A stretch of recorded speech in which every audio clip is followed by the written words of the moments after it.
लिखा था वो रिवीजन कर लेते हैं, है ना। हम लोग जो अध्याय लिए पिछली बार, छठा अध्याय, क्या शीर्षक है उसका? आत्म संयम योग। आत्म संयम योग। आत्म संयम योग। तो आत्म संयम योग में ज्यादा श्लोक नहीं ले पाए थे, केवल 8-10 श्लोक ही लिए थे। लेकिन ये जो श्लोक हम ले रहे हैं, जितने भी ले रहे हैं, इनको समझने की आवश्यकता है, क्योंकि देखिए आत्म संयम योग मतलब ध्यान योग। इस अध्याय में मुख्यतः भगवान ध्यान की बात करते हैं ना। तो ये श्लोक ऐसे नहीं है कि केवल हम पढ़ करके इनको तुरंत समझ लें और तुरंत जो है इनसे आगे निकल जाए। तो इन पर स्वयं से भी अध्ययन करना बहुत जरूरी है और इनको एक एक श्लोकों को बारीकी से समझने की आवश्यकता है, क्योंकि ध्यान की बातें ना। तो पहले तो देखिए भगवान ने कर्म योग और जो ज्ञान योग है उसका सार बताया भगवान ने पहले श्लोक में। और भगवान क्या कहते हैं श्लोक में? ये कहते हैं कि कोई भी मनुष्य देखिए कर्म फल का आश्रय ना लेकर के यदि कर्म करता है तो वही सन्यासी है, वही योगी है। भगवान क्या कहते हैं कि केवल अग्नि का त्याग करने वाला सन्यासी नहीं होता और केवल क्रियाओं का त्याग करने वाला योगी नहीं होता। तो हम लोगों ने इसके बारे में विस्तार से समझा था कि योगी कौन होता है, सन्यासी कौन होता है ना। सन्यासी कौन होता है? सन्यासी वो होता है कि जिसने संसार की वस्तु से संसार की सेवा की। संसार की वस्तुएं अपनी नहीं मान करके उसको यदि हम संसार की सेवा में लगा दें तो यही वास्तव में असली सन्यासी की पहचान है। और त्यागी कौन होता है? त्यागी वो नहीं होता जो केवल बाहरी रूप से चीजों को छोड़ दे, बाहरी रूप से चीजों को दूसरों को दे दे, बल्कि त्यागी वो होता है कि जिसने चीजों में से अपनापन हटा लिया। मतलब उसके प्रति बहुत ज्यादा लगाव नहीं रहा, अटैचमेंट नहीं रहा। चीजें भले ही उसके पास रहें, कोई उससे परेशानी नहीं है, कोई दिक्कत वाली बात नहीं है, लेकिन त्याग देखिए भीतर से होता है ना। तो भीतर से यदि बहुत ज्यादा उसके प्रति आसक्ति नहीं है तो कोई भी चीज हो वो बंधनकारी नहीं होगी। तो यही वास्तव में त्यागी की पहचान है। और बात आगे भगवान बताते हैं कि योगी कौन है ना। योगी मतलब जिसका उद्देश्य केवल भगवान को पाने का, जो केवल परमात्मा प्राप्ति का साधक है, वही आगे चल योगी बनता है। भगवान कहते हैं योगी के लिए संकल्पों का त्याग करना बड़ा आवश्यक है। संकल्प का त्याग करना, क्योंकि देखिए संकल्प मन में उठते रहेंगे तो फिर हमारा भगवान से योग नहीं हो पाएगा। क्योंकि स्वामी जी समझाते हैं कि जब तक हमारे भीतर नाशवान यानी जड़ पदार्थों का महत्व बना हुआ है तब तक हम भगवान को पा ही नहीं सकते। क्योंकि भगवान क्या है? भगवान चेतन है। तो भगवान को पाने के लिए अगर भीतर जड़ चीजों का महत्व है तो फिर परमात्मा की प्राप्ति इससे नहीं हो पाएगी। संकल्पों का त्याग करें, संकल्प ही आगे चल करके कामना का रूप ले लेते। और भगवान आगे बताते हैं कि योगारूढ़ होने के लिए कर्तव्य कर्म करना आवश्यक है। कर्तव्य कर्म करना आवश्यक क्यों है? क्योंकि जब तक हम कर्म नहीं करेंगे तो हमें कैसे पता चलेगा कि इंद्रियों की भोगों में या फिर हमारी कर्मों में आसक्ति है या नहीं है। ये कब पता चलेगा? जब मनुष्य कर्म करेगा, तभी उसको पता चलेगा कि कर्म करने में उसकी समता बनी हुई है या उसकी समता नहीं है, या फिर उसकी कितनी भोगों के प्रति आसक्ति है, आदि आदि। ये तभी पता चलता है। आगे भगवान फिर ये भी बताते हैं कि मनुष्य को अपने द्वारा अपना उद्धार कर अपना तू पतन ना कर। इसका क्या अर्थ है? हमने समझा था कि मनुष्य को किसी भी प्रकृति में स्थित चीजों का सहारा नहीं लेना चाहिए ना। प्रकृति में सब कुछ आ जाता है। गीता में क्या आया है कि मतलब ये शरीर भी प्रकृति का पार्ट है। तो मतलब शरीर, मन, बुद्धि, इंद्री आदि जो भी चीजें हैं, हमें इसका सहारा नहीं लेना चाहिए। ये साधन के लिए तो जरूरी है, लेकिन केवल इनके बल पर हम भगवान को पा लेंगे, इनके बेस पर हम भगवान को पा लेंगे, ऐसी बात बिल्कुल भी नहीं है। क्योंकि भगवान की प्राप्ति तो आगे चल करके देखेंगे कि स्वयं से ही ना।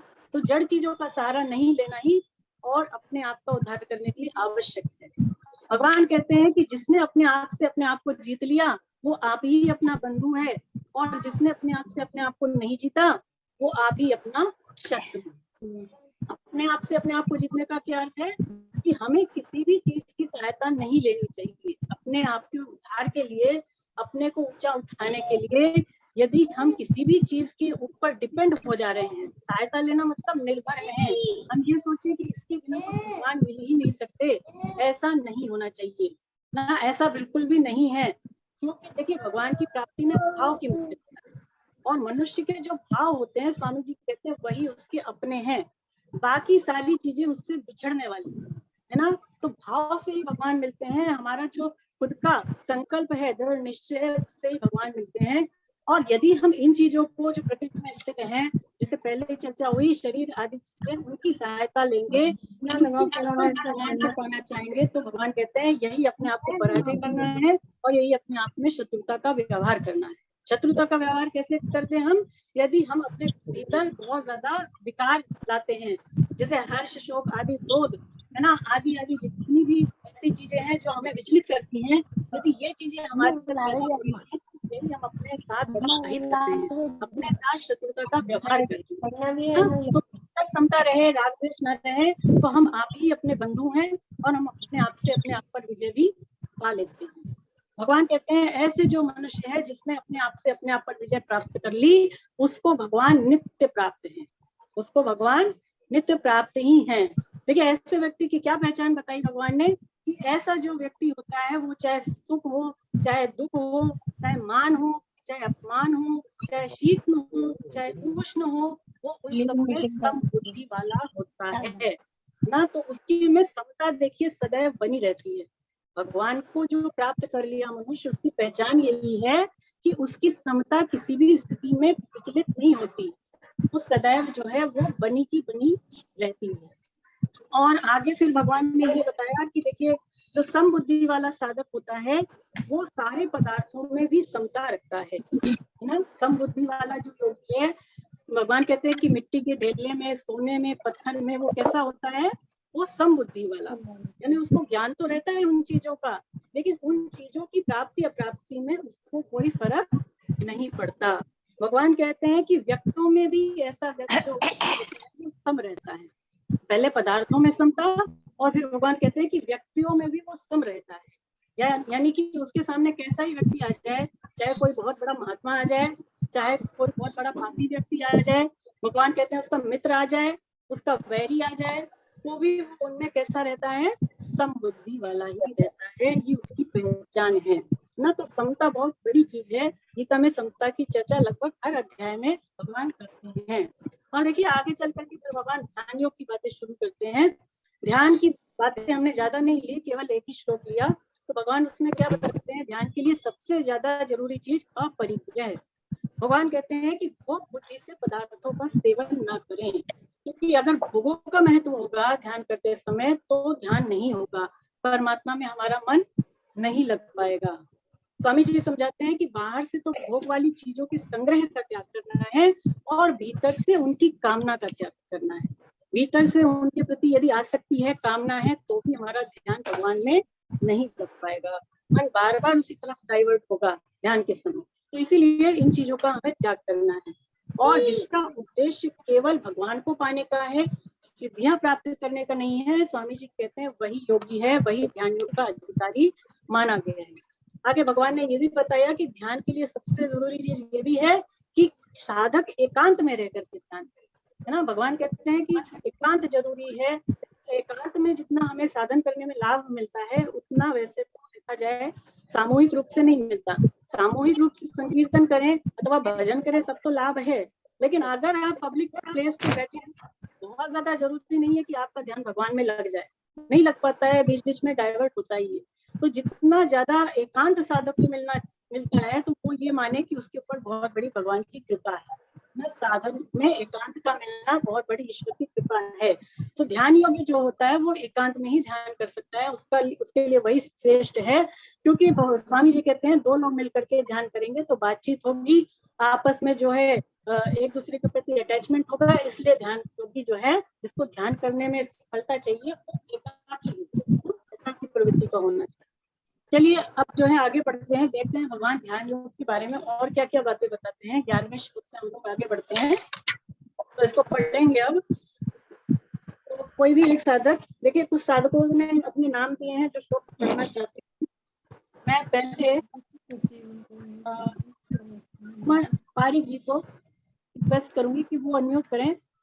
आप कर सकते हैं ना, देखें आप कर सकते हैं, और आप जो है इसमें एक एक श्लोक ही पढ़े। वैसे तो इसमें 3 श्लोक साथ में दिए हुए हैं, लेकिन हम एक एक को समझेंगे। चलिए पढ़ें आप 11वां श्लोक। हरे कृष्ण।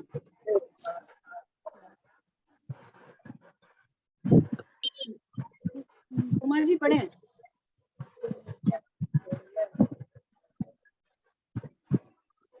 आपकी आवाज नहीं आ रही है जी। मैं पढ़ूं?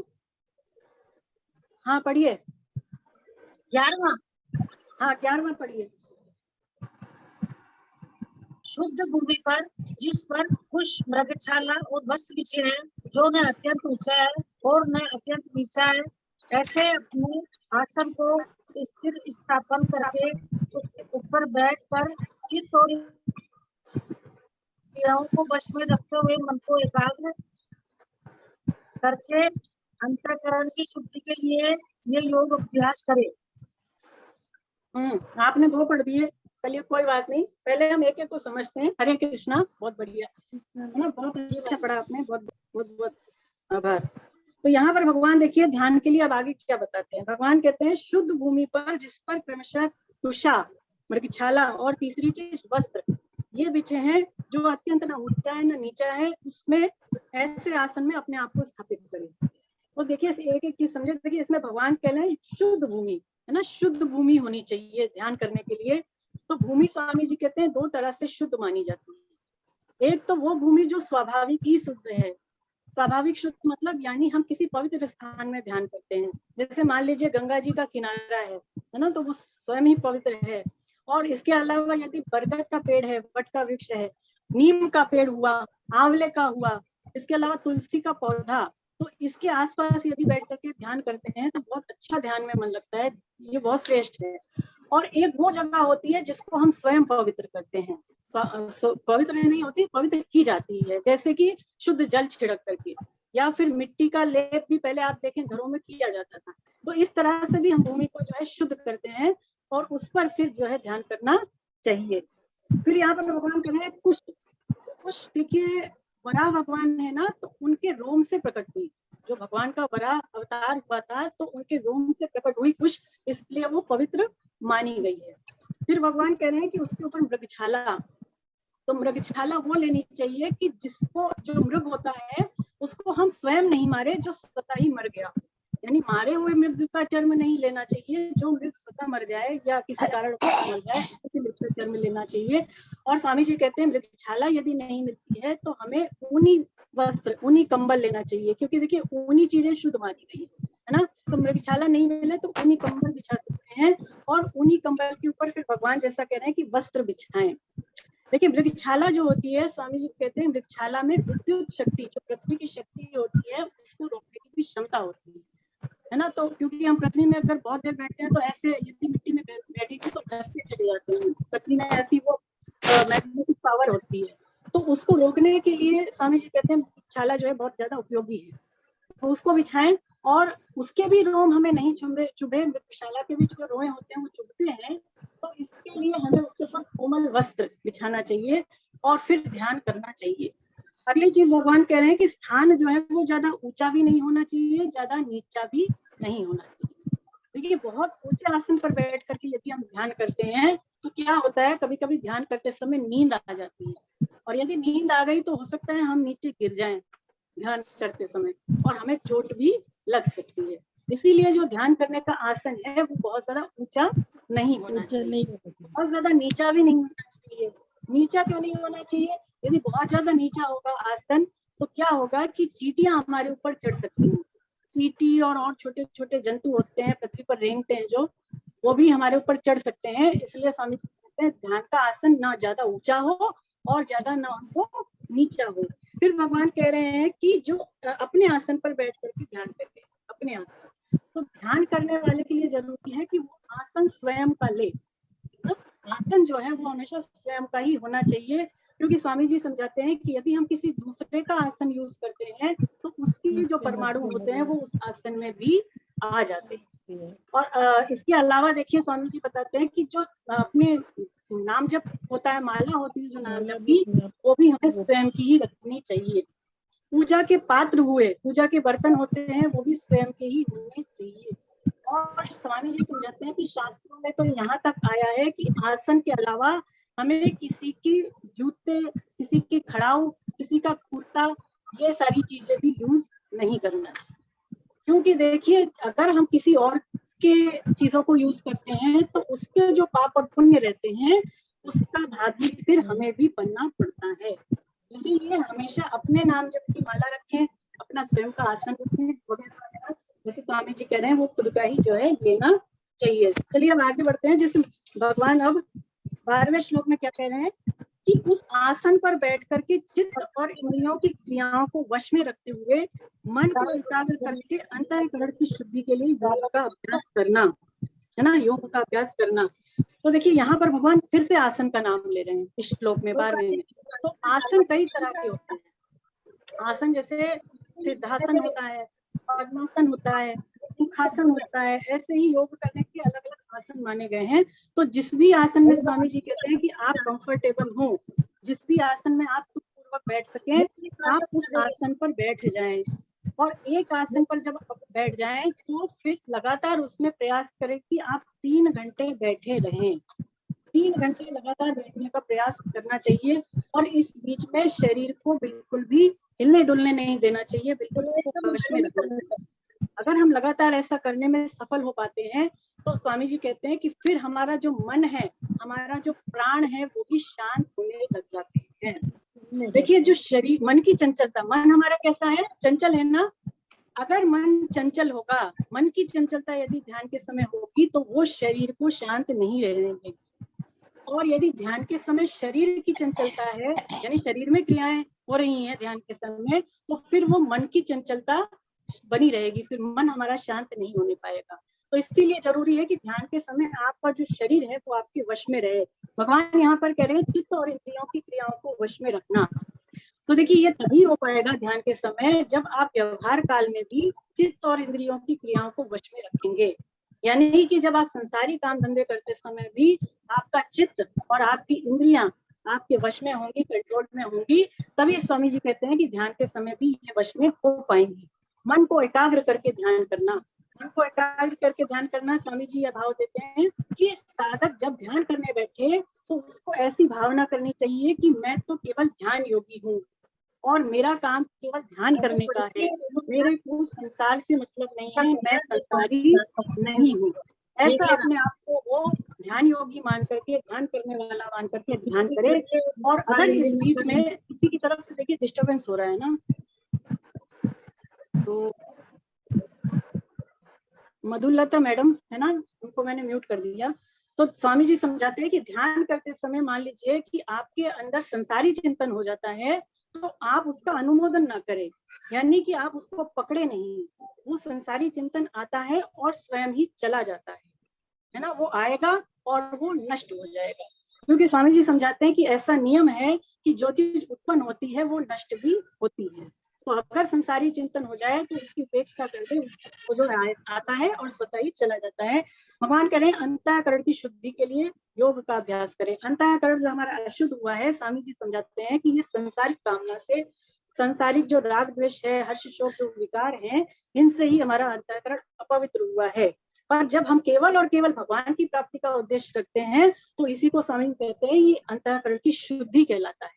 केवल एकमात्र भगवान की प्राप्ति का उद्देश्य रखना ही अंतःकरण की शुद्धि कहलाता है। इसको रख करके योग का अभ्यास करें। तो स्वामी जी कहते हैं योग एक प्रकार की शक्ति है। योग का क्या है, एक तरह की पावर है। तो यदि इस पावर को स्वामी जी कहते हैं कि हम संसारिक भोगों के लिए, संसारिक पदार्थों के लिए लगा दें इस पावर को, तो क्या होगा कि रिद्धियां और सिद्धियां प्रकट हो जाएंगी, है ना। सिद्धि आप समझते हैं ना, बहुत सारी सिद्धियां होती है, तो ऐसे रिद्धि और सिद्धि प्रकट हो जाएगी। और यदि इसी पावर को, इसी शक्ति को हमने भगवान की प्राप्ति में लगा दिया तो ये परमात्मा प्राप्ति में सहायक हो जाएंगी ना। तो ये हमारे ऊपर निर्भर करता है कि हमको जो पावर मिली है हम इसको किस तरह लगा रहे हैं। आगे भगवान क्या कहते हैं 13वें श्लोक में, इसको पढ़ें उमा जी। 13वां श्लोक पढ़ें आप, यहाँ से पढ़ें आप। काया सिर है ना, यहाँ से पढ़ें आप। सिर और गले को सीधे अचल धारण करके तथा दिशाओं को न देखकर केवल अपनी नासिका को, अग्रभाग को देखते हुए स्थिर बैठे। तो देखिए आप भगवान क्या बता रहे हैं कि ध्यान के लिए और क्या जरूरी बातें हैं। भगवान कह रहे हैं काया, सिर और गले को सीधा रखना चाहिए। देखिए आप किसी भी मुद्रा में बैठे हैं, पद्मासन बैठे हैं, कोई और मुद्रा में बैठे हैं, जरूरी है कि ध्यान के लिए जरूरी है काया, सिर और गला। काय मतलब शरीर, शरीर, गला और सिर बिल्कुल सीधा रहना चाहिए। जो आपकी रीढ़ की हड्डी होती है, तो रीढ़ की हड्डी की जो गांठें हैं वो सारी सीधी रहनी चाहिए।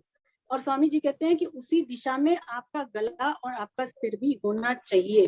देखिए, अगर आप ध्यान करते समय नीचे की ओर झुक गए, मान लीजिए, है ना, आप ध्यान कर रहे हैं और आप ऐसे झुक गए, तो उससे होगा क्या, आपको नींद आएगी। और ध्यान करते समय यदि आप पीछे को झुक गए, तो स्वामी जी कहते हैं कि इससे आपके अंदर जड़ता आएगी, है ना। और अगर आप दाएं झुक गए या बाएं झुक गए, तो इससे आपके अंदर चंचलता आएगी। इसीलिए जरूरी है कि आप सीधे रखें, सीधे सिर को रखें और फिर जो है ध्यान करें। और स्वामी जी समझाते हैं कि ध्यान करते समय यदि मान लीजिए आपको नींद आती है, तो आप थोड़ी देर उठ जाएं और उठ करके इधर उधर टहलें, और उसके बाद फिर ध्यान करने बैठें, और फिर ऐसा विचार करें कि अब मुझे उठना नहीं है, अब मुझे केवल परमात्मा का ध्यान करना है। तो ऐसा दृढ़ निश्चय करके फिर आप ध्यान करने बैठें। यहाँ पर भगवान अगली बात बता रहे हैं कि जिसका अंतःकरण शांत है, जो भय रहित है ना। नहीं, ये तो अगला, ये भगवान कह रहे हैं नासिका के अग्रभाग को देखते हुए ध्यान करना। तो नासिका के अग्रभाग को देखने का मतलब है कि नाक के आगे वाले पॉइंट को देखना, है ना। या तो इसको कह सकते हैं कि भवों के बीच में नेत्रों को स्थापित करें, या फिर नासिका के अग्रभाग को देखें, दोनों का एक ही अर्थ है। तो यानी आधे खुले हुए नेत्रों से हमें ध्यान करना चाहिए। आधे खुले हुए नेत्रों से ध्यान क्यों करना चाहिए? क्योंकि अगर आंखें बंद कर करके ध्यान करेंगे तो क्या होगा, हमें नींद आएगी। अगर पूरी तरह से आंखें बंद है तो नींद आ जाएगी, और अगर आंखें पूरी तरह खुली हैं तो देखिए बहुत सारे दृश्य आते हैं सामने, बहुत सारे जो है चेहरे आते हैं, बहुत सारी चीजें होती रहती हैं, तो इससे फिर हमारा ध्यान में विक्षेप होगा। तो इसलिए आंखें पूरी खुली रख करके भी ध्यान नहीं करना चाहिए, आधे खुले हुए नेत्रों से हमें ध्यान करना चाहिए। आगे बढ़े। अब उमा जी आप रुक जाएं, मैं नलिनी मैडम को रिक्वेस्ट करूंगी। हाँ उमा जी आप रुक जाएं, है ना। हाँ नलिनी मैडम, हरे कृष्ण।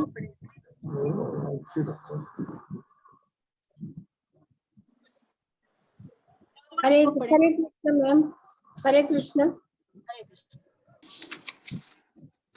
जिसका अंतःकरण शांत है, जो भय रहित है और जो ब्रह्मचारी व्रत में स्थित है, ऐसा सावधान ध्यान योगी मन का संयम करके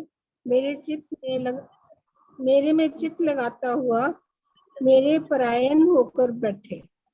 वश में किए मन वाला योगी। यहीं तक पढ़े आप? अच्छा चलिए 14-15वां भी पढ़ लीजिए आप। चलिए वश में पढ़ो पन्नू। वश में किए हुए मन वाला योगी मन को इस तरह से सदा परमात्मा में लगाता हुआ मुझ में सम्यक स्थिति वाली जो निर्वाण परम शांति है उसको प्राप्त हो जाता है। हरे कृष्ण, बहुत अच्छा, बहुत बढ़िया। तो देखिए भगवान और क्या क्या बातें बता रहे हैं ध्यान के लिए। भगवान कह रहे हैं कि जिसका अंतःकरण शांत है ना, अंतःकरण शांत होने का स्वामी जी भाव देते हैं कि यही बात है कि अंतःकरण में विकार ना हो, हर्ष शोक राग द्वेष जो विकार हैं वो ना होने पाए। और जब परमात्मा का उद्देश्य रखते हैं, भगवान को पाने का ही उद्देश्य रखते हैं, तो फिर ये सारे विकार स्वतः ही मिट जाते हैं, है ना। फिर मन को जो है भगवान में लगाना नहीं पड़ता, लगता है। तो ये सारे विकार ना होने पाए, इसके लिए जरूरी है कि उद्देश्य की दृढ़ता हो। फिर भगवान यहाँ पर कह रहे हैं भय रहित। स्वामी जी समझाते हैं कि जो भय होता है वो शरीर के साथ मैं मेरापन का संबंध मानने से होता है। शरीर में यदि बहुत ज्यादा घनिष्ठता है तो हर चीज का भय हो जाएगा। फिर तो धन का, परिवार का, व्यक्ति का, किसी भी परिस्थिति का, नौकरी का, तरह तरह का उसको भय रहेगा। लेकिन एक शरीर के साथ ही ज्यादा घनिष्ठ संबंध नहीं है, मैं मेरेपन का भाव नहीं है, तो स्वामी जी कहते हैं कि फिर साधक भय रहित हो जाता है। और देखिए जो सबसे बड़ा भय होता है वो है मृत्यु का भय ना, मृत्यु से बड़ा कोई भय नहीं होता। तो जब साधक का शरीर में ही प्रभाव नहीं रहा बहुत ज्यादा, तो उसको फिर वो भय भी नहीं रह जाता, उससे छूट जाता है। फिर भगवान यहाँ कह रहे हैं ब्रह्मचारी व्रत में स्थित होना। तो ब्रह्मचारी व्रत में स्थित होने का मतलब ब्रह्मचर्य में रहना तो है ही, हम सभी समझते हैं। और ब्रह्मचारी व्रत का मतलब ये भी है कि जो 5 विषय हैं, रूप, रस, गंध, स्पर्श और शब्द, ये 5 विषय माने गए हैं। इन 5 विषयों के द्वारा अथवा शरीर के सुख आराम से अथवा नाम बड़ाई से सुख ना लेना, ये सारी चीजें भी ब्रह्मचारी व्रत में आ जाती हैं। भगवान यहाँ पर कह रहे हैं कि मेरे परायण होकर के बैठना। पहले कह रहे हैं चित्त को लगाए और फिर मेरे परायण होकर के बैठे। तो मेरे में चित्त कैसे लगेगा, भगवान में चित्त कैसे लगेगा? स्वामी जी समझाते हैं कि ध्यान के समय परमात्मा के नाम गुण लीला है ना, जो चीजें हैं उनका हमें ध्यान करना है। परमात्मा का चिंतन करें, परमात्मा के रूप का, परमात्मा के गुणों का, जो लीला उनका चिंतन करें तो फिर भगवान में चित्त लगता है। मेरे परायण होने का भाव ये देते हैं कि ऐसे लगाए कि सुनते रहे। साधक को हर समय सावधान रहना चाहिए कि वो केवल परमात्मा का चिंतन करे, संसार का चिंतन ना करे। केवल वो परमात्मा का चिंतन करे, संसार का चिंतन ना करे, और ऐसी जागृति उसकी हर समय बनी रहनी चाहिए। स्वामी जी कहते हैं कि उसके अंदर प्रमाद और आलस्य जैसी चीजें भी नहीं होनी चाहिए। व्यवहार काल में या फिर एकांत में उसको केवल और केवल भगवान का ही चिंतन करना है, ऐसा उसको सोचना चाहिए, है ना, ऐसा उसको ध्यान हमेशा रहना चाहिए। चलिए आगे बढ़े। अच्छा 15वां हो गया ना, तो 15वें में भगवान कह रहे हैं कि वश में किए हुए मन वाला योगी। तो वश में किए हुए मन वाला योगी, जिसको कि यहाँ पर नियत मानसा, संस्कृत में यहाँ पर नियत मानसा कहा है। तो नियत मानसा साधक तभी होगा जब स्वामी जी कहते हैं उसका उद्देश्य ध्यान करने का केवल और केवल भगवान को पाने का होगा। जब उसका उद्देश्य रिद्धि सिद्धि को पाने का नहीं, संसारिक भौतिक चीजों को पाने का नहीं, केवल उद्देश्य यदि ध्यान करने का भगवान को पाने का है, तभी वो नियत मानसा यानी मन को वश में रखने वाला हो जाएगा। और स्वामी जी कहते हैं साधक से सबसे बड़ी गलती देखिए ये होती है कि वो अपने आप को गृहस्थ मानता है और साधन वो ध्यान योग का करना चाहता है, तो इससे उसका ध्यान परमात्मा में नहीं लग पाता, है ना। साधक को क्या मानना चाहिए कि मैं तो केवल ध्यान योगी हूँ, मैं केवल ध्यान करने वाला हूँ और मुझे केवल परमात्मा का ध्यान करना है, संसार का चिंतन मुझे नहीं करना है। स्वामी जी कहते हैं कि जब साधक अपनी अहमता को बदल देता है, देखिए, तो उसका मन भगवान में लगाना नहीं पड़ता, फिर उसका मन स्वतः ही भगवान में लगता है। जैसे स्त्री होती है, तो जब उसकी शादी हो जाती है, विवाह हो जाता है, तो वो अपनी अहमता को परिवर्तित कर देती है कि मैं तो केवल पति की हो गई, है ना। तो वो जब अहमता में उसके बाद बैठ गई, तो वो सारे संबंधों को पति के नाते से अच्छे से निभाती है। तो इसी तरह से जब हम अपनी अहमता बदल देते हैं, तो स्वामी जी कहते हैं कि फिर साधन बहुत जल्दी ध्यान योग का हमसे होने लग जाता है। क्योंकि स्वामी जी समझाते हैं कि जहां पर हमारी अहमता होती है, देखिए, वहीं पर हमारी अंतःकरण और बहिकरण की प्रवृत्ति भी हो जाती है ना। तो अहमता को परिवर्तित कर लें तो बहुत जल्दी ध्यान योग का साधन होने लग जाएगा। फिर यहाँ पर भगवान कह रहे हैं निरंतर मुझ परमेश्वर के स्वरूप में लगाता हुआ, निरंतर भगवान कह रहे हैं उन साधन जो है वो निरंतर करते रहना चाहिए। आप ऐसा नहीं कि आज ध्यान करने बैठे, फिर आपने 2 दिन के लिए ध्यान छोड़ दिया, फिर अगले 4 दिन के लिए आप ध्यान करने लगे, ऐसे ध्यान नहीं लगता। तो निरंतरता होनी चाहिए, किसी भी साधन में कंटिन्यूटी होनी चाहिए। आपको जो है साधन के प्रति जो है मतलब तत्परता, मतलब जितना आप कर सके उसको बढ़ाएं तो बल्कि अच्छी बात है ना। तो ये चीजों का ध्यान रखना है। और दूसरा स्वामी जी इसका भाव ये देते हैं कि आपको हमेशा अपना लक्ष्य भी याद रखना चाहिए। चाहे आप कुछ भी कर रहे हो व्यवहार काल में या एकांत में, अपने लक्ष्य की, अपने जो उद्देश्य है उसकी भी स्मृति आपको बनी रहनी चाहिए। यहाँ पर भगवान कह रहे हैं कि परमेश्वर के स्वरूप में लगाता हुआ फिर मुझ में रहने वाली परमानंद की पराकाष्ठा रूपी शांति को वो प्राप्त होता है। तो देखिए, जब साधक इस प्रकार से भगवान में मन को लगाता है, ध्यान करता है, तो फिर उसको शांति की प्राप्ति होती है, जैसा भगवान कह रहे हैं। तो शांति भी स्वामी जी कहते हैं कि 2 तरह की होती है। एक तो होती है केवल शांति और एक होती है परम शांति, है ना। तो शांति कब मिलेगी? जब संसारिक चीजों का त्याग करेंगे, संसारिक चिंतन का त्याग करेंगे, तब तो केवल हमारे अंदर शांति आती है। लेकिन भगवान की प्राप्ति होने पर, भगवान का अनुभव होने पर हमारे अंदर परम शांति आ जाती है, जिसको कि गीता में देखिए कई नामों से कहा गया है। कई नाम जैसे इसके हैं नैष्ठ की शांति, शाश्वत शांति, परमा शांति आदि नामों से इसको गीता में कहा गया है ना। तो ये कब होगा? जब हम भगवान को पा लेंगे, जब हमें भगवान का अनुभव हो जाएगा, तब ये वाली शांति हमारे अंदर आ जाती है। चलिए आगे बढ़े। 16वां श्लोक। हाँ पढ़े नलिनी जी, आप ही पढ़े, क्योंकि मैं अनम्यूट करती हूँ आपको। हाँ अब पढ़िए, अनम्यूट करें पहले।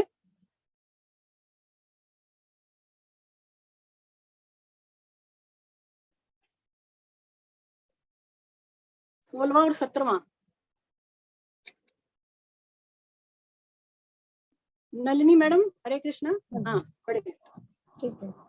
हे अर्जुन, यह योग ना तो अधिक खाने वाले का और ना बिल्कुल नहीं खाने वाले का तथा ना अधिक सोने वाले का और ना बिल्कुल नहीं सोने वाले का ही सिद्ध होता है। दुखों का नाश करने वाला योग तो यथा योग्य आहार और विहार करने वाले का, कर्मों में यथा योग्य चेष्टा करने वाले का तथा यथा योग्य सोने और जागने वाले का ही सिद्ध होता है। हरे कृष्ण, हरे कृष्ण। बहुत बढ़िया। तो यहाँ पर देखिए भगवान और भी बातें बता रहे हैं कि ध्यान के लिए क्या क्या चीजें जरूरी होती हैं। भगवान कह रहे हैं कि बहुत ज्यादा अधिक खाने वाले का ध्यान नहीं होता। बहुत ज्यादा ध्यान के लिए जरूरी नहीं है कि आप भोजन करें। देखिए अगर बहुत ज्यादा भोजन करते हैं तो इससे हमारे शरीर में एक प्रकार का भारीपन रहता है, हम बहुत ज्यादा भारी भारी महसूस करते हैं ना। और स्वामी जी कहते हैं बहुत ज्यादा भोजन करने से हमारे अंदर आलस्य भी आ जाता है और इसके अलावा बार बार प्यास लगती है। तो अगर बहुत ज्यादा भोजन करके ध्यान करेंगे तो बार बार पानी पीने का मन करेगा, इसलिए ज्यादा भोजन नहीं करना चाहिए। भोजन बिल्कुल ना करें ऐसा भी नहीं होना चाहिए। देखिए अगर बिल्कुल भी भोजन नहीं करेंगे तो क्या होगा कि हमारे शरीर में कमजोरी आ जाएगी ना, और हमारा शरीर बिल्कुल सूख जाएगा, स्वामी जी कहते हैं। तो ऐसा भी नहीं होना चाहिए कि भोजन बिल्कुल ही ना करके ध्यान करें। देखिए अगर भोजन नहीं करेंगे और ध्यान करने बैठेंगे तो बार बार भोजन की ही याद आएगी, तो ध्यान कैसे होगा। और ऐसे भी कहते हैं कि खाली पेट ना होए भक्ति, ऐसे कुछ है ना ऐसा। तो इसलिए भोजन जो है बिल्कुल ना करें, ऐसा भी नहीं होना चाहिए। और फिर यहाँ भगवान कह रहे हैं कि अधिक ना सोएं। देखिए जो ध्यान करने वाला योगी है वो बहुत ज्यादा भी उसको नहीं सोना चाहिए, क्योंकि अगर बहुत ज्यादा नींद लेगा तो स्वामी जी कहते हैं कि उससे उसका स्वभाव बिगड़ जाएगा। बहुत ज्यादा नींद लेने से भी हमारे शरीर में आलस्य आ जाता है, प्रमाद आ जाता है। और स्वामी जी कहते हैं कि फिर उसको पड़े रहने में तो सुख मालूम होता है और उठकर बैठने में उसको परिश्रम मालूम होता है। तो इसलिए बहुत ज्यादा भी नींद लेना नहीं चाहिए। आगे भगवान कह रहे हैं यथा योग आहार विहार करना। यथा योग आहार विहार, आहार पहले लेते हैं। तो देखिए भोजन जो है, कभी भी जब हम भोजन करें तो वो स्वाद बुद्धि से भोजन ना करें। स्वामी जी कहते हैं कि भोजन को हमेशा साधन बुद्धि से करना चाहिए, है ना। पुष्टि बुद्धि यानी शरीर हष्टपुष्ट हो जाए या जीव को स्वाद मिल जाए, केवल ये दिमाग में रखकर के भोजन नहीं करें, बल्कि साधन करना है। साधन बुद्धि से भोजन हमें करना चाहिए और भोजन उतना ही करें जितना आप पचा सकें। भोजन हमेशा हल्का करें और भोजन जितनी आपको भूख हो उससे कम मात्रा में ही करना थोड़ा ठीक रहता है। भगवान कह रहे हैं कि विहार, विहार मतलब हम सभी समझते हैं ज्यादा इधर उधर घूमना फिरना बातचीत करना, ये भी नहीं होना चाहिए। भगवान कह रहे हैं कि यथा योग में चेष्टा करना। यथा योग चेष्टा करने का स्वामी जी भाव ये देते हैं कि हमारे वर्ण आश्रम के अनुसार जो कुछ भी हमें प्राप्त होता है, परिस्थिति हुआ, देश काल घटना व्यक्ति जो कुछ भी प्राप्त हो जाए, उसके अनुसार हमें शरीर निर्वाह के लिए कर्म करना चाहिए। और इसके अलावा जो हमारे सगे संबंधी हैं, जो समाज है, उसके हित के लिए हमें कर्म करना चाहिए, उनकी प्रसन्नता के लिए हमें कर्म करना चाहिए। स्वामी जी कहते हैं जो कुछ भी कर्तव्य कर्म हमारे सामने आ जाए, जो कुछ भी, तो उसे हमें प्रसन्नता पूर्वक करना चाहिए। ये भी यथा योग चेष्टा करना ही माना गया है। भगवान यहाँ पर कह रहे हैं यथा योग सोने जागने वाले का ही सिद्ध होता है। तो यथा योग सोना, देखिए नींद जो है, कहते हैं ज्यादा नींद नहीं लेनी चाहिए। नींद जो है उतनी ही लेनी चाहिए जितनी की जगने पर हमें फिर से नींद ना आए। आप जग जाएं और आपके शरीर में आलस्य भी ना रहे, बहुत ज्यादा प्रमाद भी ना रहे, ऐसे उतनी ही नींद लेनी चाहिए। रात्रि का जो मध्य भाग होता है उसमें नींद लें, रात्रि के पहले भाग में नींद ना लें और रात्रि के अंतिम भाग में भी नींद नहीं लेना चाहिए ना। यानी सूर्योदय के ब्रह्म मुहूर्त में उठना बहुत ज्यादा श्रेष्ठ माना गया है। तो ऐसा जो व्यक्ति करता है उसको बहुत ज्यादा जो है उसका शरीर स्वस्थ रहता है, उसकी आयु भी बढ़ती है। तो रात्रि के मध्य भाग में ही नींद लें। और स्वामी जी इसका भाव ये देते हैं कि देखिए हमारे पास दिन में 24 घंटे, हमारे पास कितने घंटे हैं, 24 घंटे होते हैं हम सबके पास। और 24 घंटे के में हमारे पास करने को 4 काम। कौन कौन से 4 काम होते हैं? एक तो पहला होता है कि आहार विहार रूपी शारीरिक कर्म करना, है ना, उठना जगना सोना खाना पीना, ये शारीरिक कर्म, एक काम तो ये हो गया। दूसरा काम है हमारा जीविका संबंधी कर्म, जो भी हम कर्म कर रहे हैं अपने जीवन चलाने के लिए, जैसे नौकरी खेती व्यापार, वो कर्म हो गया। तीसरा काम जो हम करते हैं वो है सोने का, और जो चौथा काम हम करते हैं वो है अध्यात्म संबंधी कर्म, जैसे कि भजन कीर्तन, है ना, ये 4 काम हम करते हैं।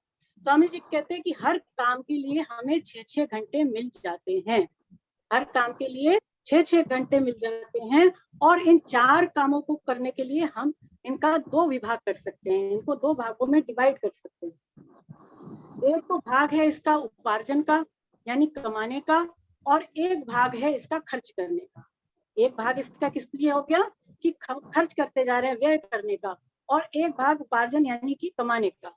और इन दोनों ही विभागों के लिए हमारे पास 2 तरह की पूंजी भी है, 2 तरह की हमारे पास संपत्ति है। एक धन संपत्ति जो हमारे पास धन है, जो हमारे पास धन है, एक तो ये हो गया, और दूसरी हमारे पास जो संपत्ति है वो है हमारी आयु, वो है हमारी आयु। तो स्वामी जी कहते हैं कि यदि हम अपने जो आहार विहार कर्म है, जो शारीरिक कर्म है, यदि हम उसमें 6 घंटे की बजाय केवल 4 घंटे लगाएं, और बाकी के जो 2 घंटे बच जाते हैं उसको यदि हम जीविका संबंधी कर्म में लगा दें, तो फिर हमारा जो उपार्जन है वो बहुत ज्यादा होने लग जाएगा, है ना। यानी अभी होता क्या है कि जो हमारा खर्च है वो कमाई से ज्यादा हो रहा है, लेकिन अगर हम ऐसा करें कि 4 घंटे केवल अपने शारीरिक कर्म में लगाएं, और बाकी के बचे हुए जो 2 घंटे हैं उसको हम जीविका संबंधी कर्म में लगाएंगे, तो हमारा जो उपार्जन है वो व्यय से ज्यादा होगा। और इसी तरह से यदि हम अपने आयु पर विचार करें, तो स्वामी जी कहते हैं कि यदि हम मान लीजिए 6 घंटे सोते हैं, तो 6 घंटे से यदि हम कम सोएं और बाकी के बचे घंटों को यदि हम अध्यात्म संबंधी कर्म में लगा दें, तो भी क्या होगा कि काम ठीक तरह से चलने लग जाएगा। तो भी क्या होगा कि हमारा जो उपार्जन है वो व्यय से ज्यादा होगा, है ना, तो अच्छा रहेगा। तो इस तरह से हम अपने 24 घंटों में से 2-2 घंटे निकाल करके एक्स्ट्रा, और जो हमारे ज्यादा जरूरी काम है उनमें हम लगा सकते हैं। और स्वामी जी कहते हैं कि ऐसे भी हमें एक बात याद रखनी चाहिए कि हम इस संसार में केवल नाम पैसा रुपया आदि कमाने के लिए नहीं आए, हमारा उद्देश्य यहाँ आने का कुछ और है। तो उस उद्देश्य को याद में रखते हुए और अपनी दिनचर्या को हम जो है वो अच्छी तरह से व्यवहार में लाएं। देखिए ये जो दोनों श्लोक हैं 16 और 17, ये स्वामी जी कहते हैं केवल ध्यान योगी के लिए ही नहीं बल्कि ये सारे साधकों के लिए बहुत ज्यादा उपयोगी है ना। तो ये जो 16वें और 17वें श्लोक में भगवान बातें कह रहे हैं, ये केवल ध्यान के लिए जरूरी नहीं है, ये हम सबके लिए बहुत ज्यादा जरूरी है। जो भी साधन कर रहा है उसके लिए इम्पोर्टेंट है, तो हम इसको जो है इम्पोर्टेंट मार्क कर सकते हैं। चलिए अब 18वां श्लोक। अब मैं नलिनी जी आप रुक जाए, मंजू मैडम को अनम्यूट करना चाहूंगी।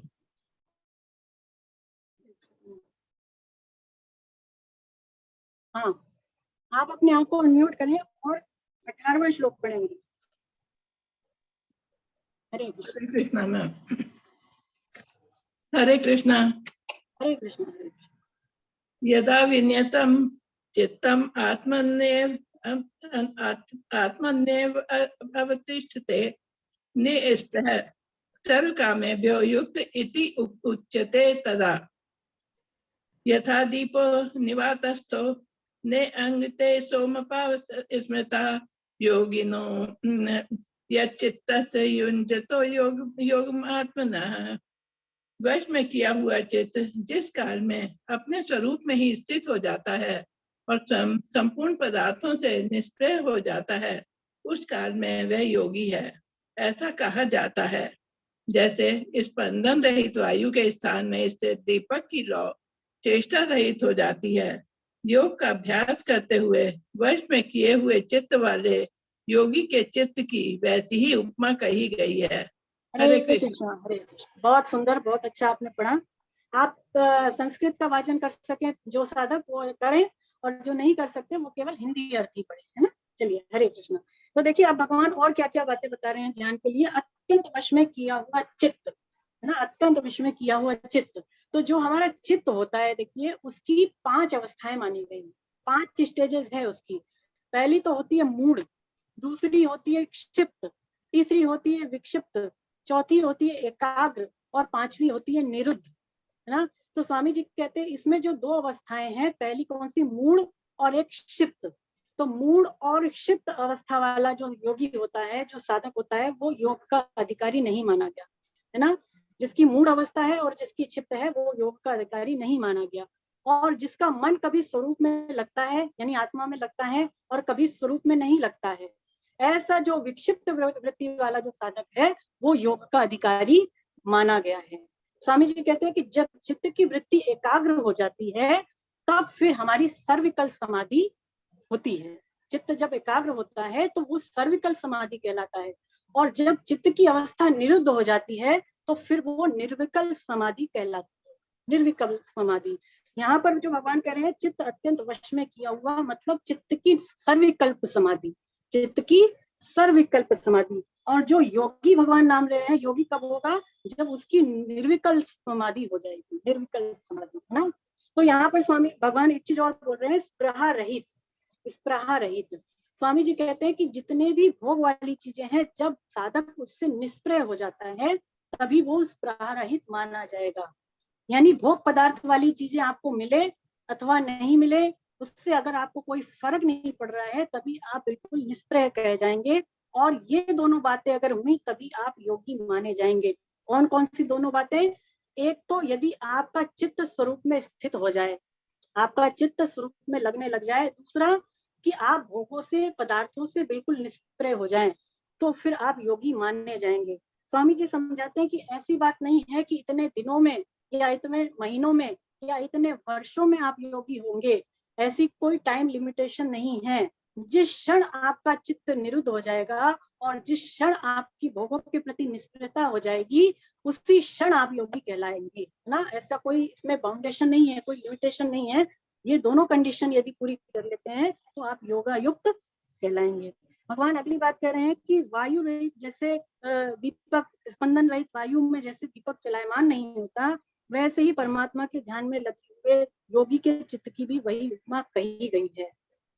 तो देखिए क्या होता है कि जब वायु स्पंदन रहित होती है ना, तो बिल्कुल भी जो दीपक की लौ है वो हिलती डुलती नहीं है।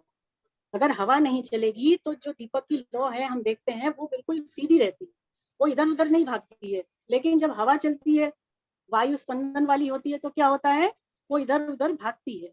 तो स्वामी जी कहते हैं इसी प्रकार से जो साधक योग का अभ्यास करता है और जिसका मन स्वरूप के चिंतन में लगता है, तो फिर उसका मन भी अत्यंत वश में हो जाता है।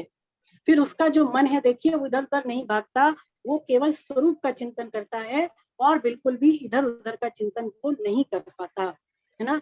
तो यहाँ पर जो योगी है, जो ध्यान योगी है, उसके चित्त की भगवान दीपक के लौ के साथ उपमा दे रहे हैं। किसके साथ दे रहे हैं, दीपक के लौ के साथ दे रहे हैं। तो यहाँ पर एक शंका होती है कि भगवान ने केवल दीपक की लौ के साथ ही क्यों उपमा दी योगी के चित्त की।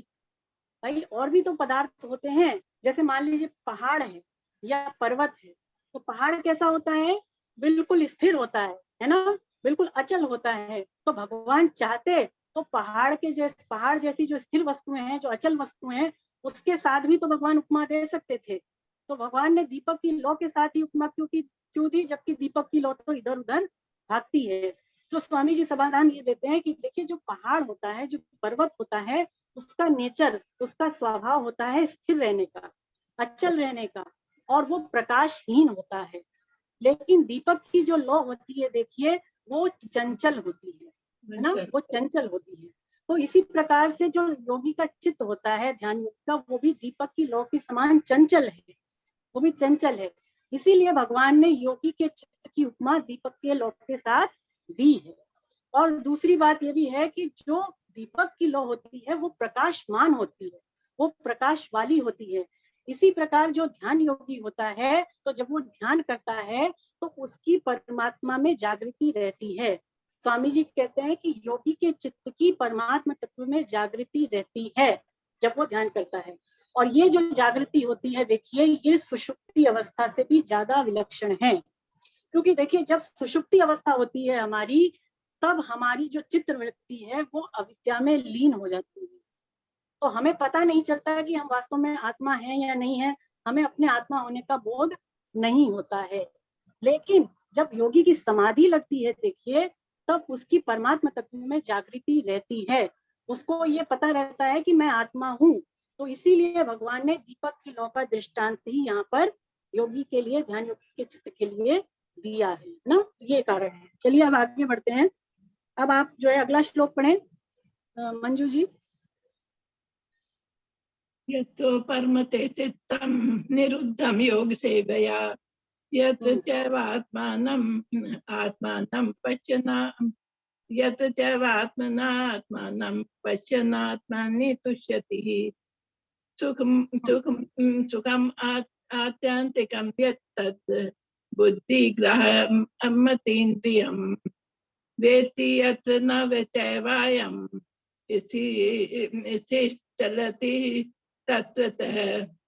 योग का सेवन करने से जिस अवस्था में निरुद्ध चित्त उपराम हो जाता है, तथा जिस अवस्था में स्वयं अपने आप से अपने आप को देखता हुआ अपने आप में ही संतुष्ट हो जाता है, जो सुख आत्यांतिक, अतीन्द्रिय और बुद्धि ग्राह्य है, उस सुख का जिस अवस्था में अनुभव करता है और जिस सुख में स्थित हुआ, वह ध्यान योगी तत्व से फिर कभी विचलित नहीं होता।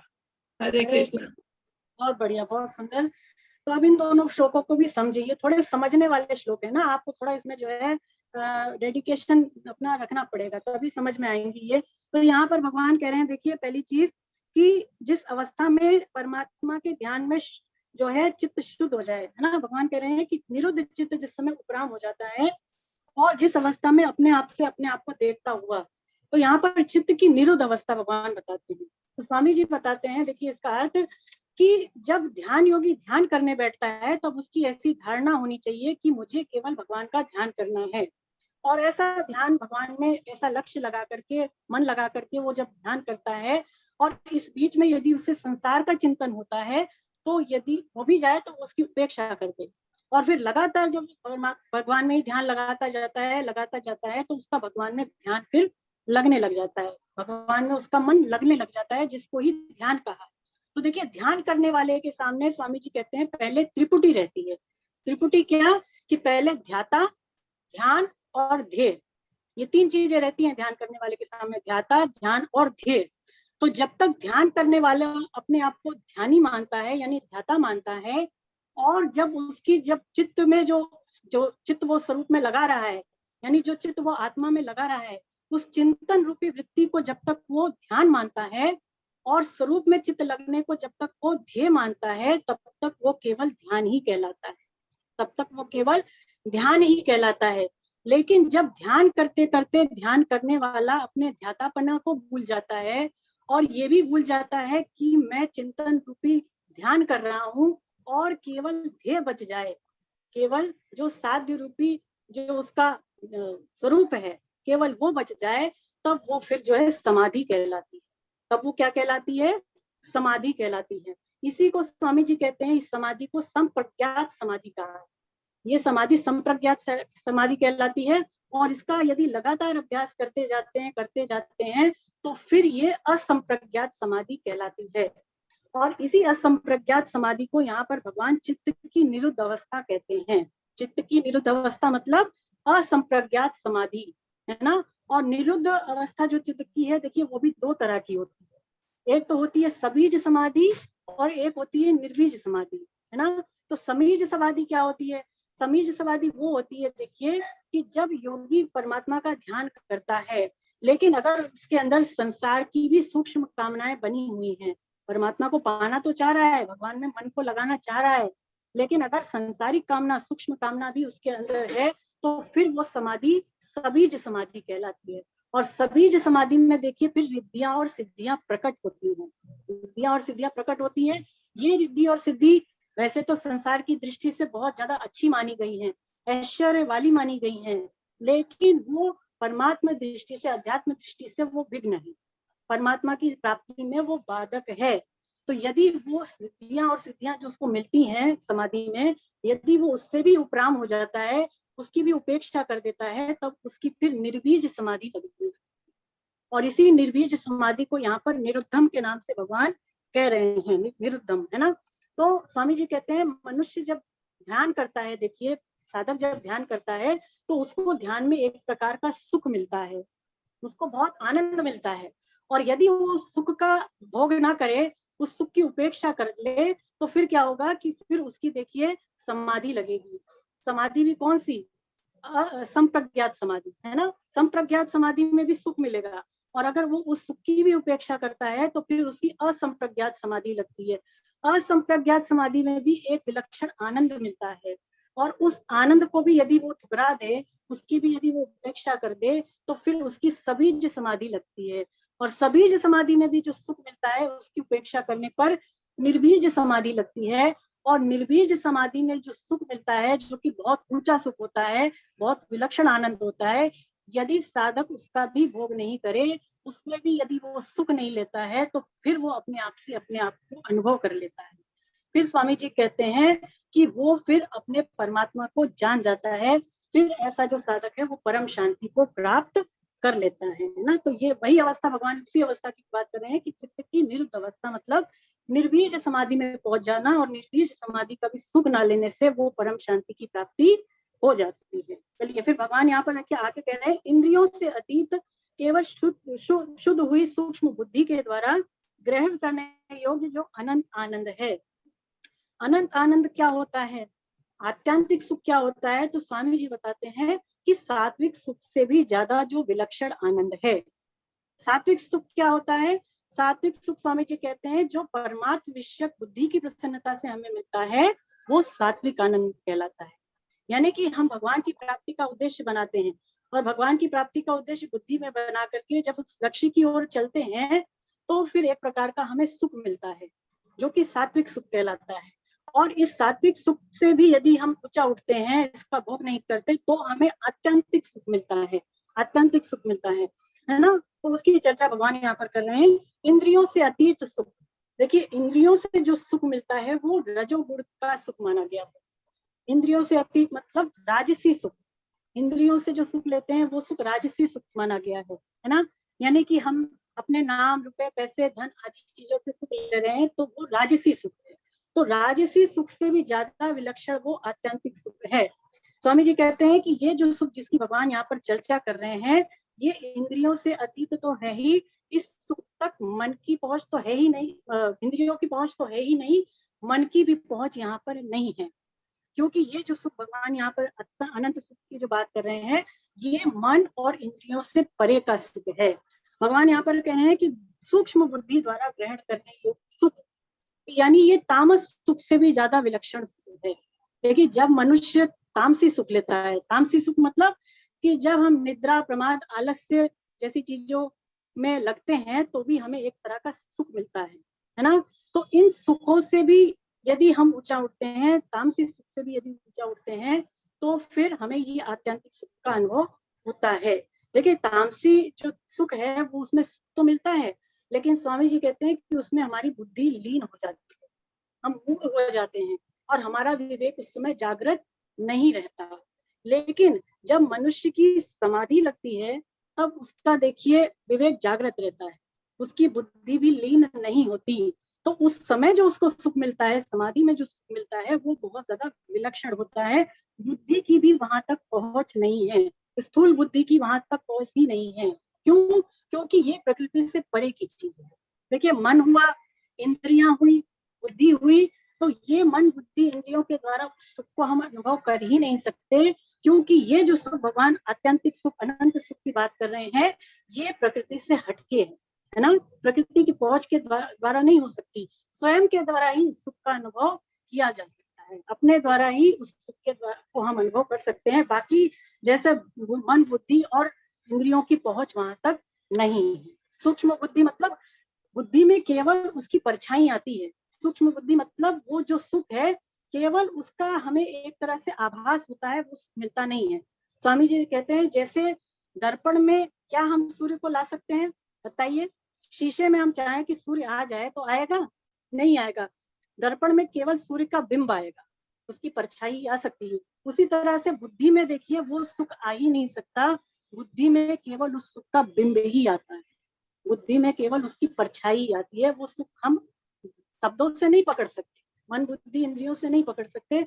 जिस सुख की यहाँ पर भगवान बात कर रहे हैं, ये तो वही योगी समझ सकता है जिसने इस सुख को अनुभव वास्तव में किया हो, है ना। चलिए आगे बढ़ते हैं। भगवान यहाँ पर देखिए कह रहे हैं, फिर ऐसा सुख पाने के बाद योगी जो है विचलित नहीं होता। मतलब ये जो सुख जिसकी भगवान यहाँ पर चर्चा कर रहे हैं, उसमें यदि आप स्थित हो गए तो फिर कभी भी आप विचलित नहीं होंगे। अगले श्लोक में भी भगवान यही बताएंगे कि फिर वो जो सुख है वो अखंड बना रहता है, उससे कभी भी मन उबता नहीं है। मन तो छोड़िए, स्वयं कभी भी इससे जो है उबता नहीं है। चलिए आगे बढ़ते हैं 22वां श्लोक। अब मैं उषा कुमार मैडम को, हाँ शशि जी ने भी हैंड रेस किया है। पहले मैं उषा कुमार मैडम को रिक्वेस्ट करूंगी कि वो अपने आप को अनम्यूट करें। उषा गुप्ता मैडम, उषा गुप्ता मैडम, मंजू जी आप म्यूट कर लें अपने आप को। हरे कृष्णा। उषा गुप्ता मैडम यदि हैं तो जल्दी से अपने आप को अनम्यूट करें और वीडियो भी ऑन करें, है ना। अगर नहीं कर पा रहे हैं तो बाद में आपको कहा जाएगा, लेकिन अगर कर पा रहे हैं तो कर सकते हैं तो करें। और राधा देवी मैडम, नहीं तो राधा देवी मैडम अपने आप को अनम्यूट करें। हाँ मैडम, हरे कृष्णा, आप अपने आप को अनम्यूट करें।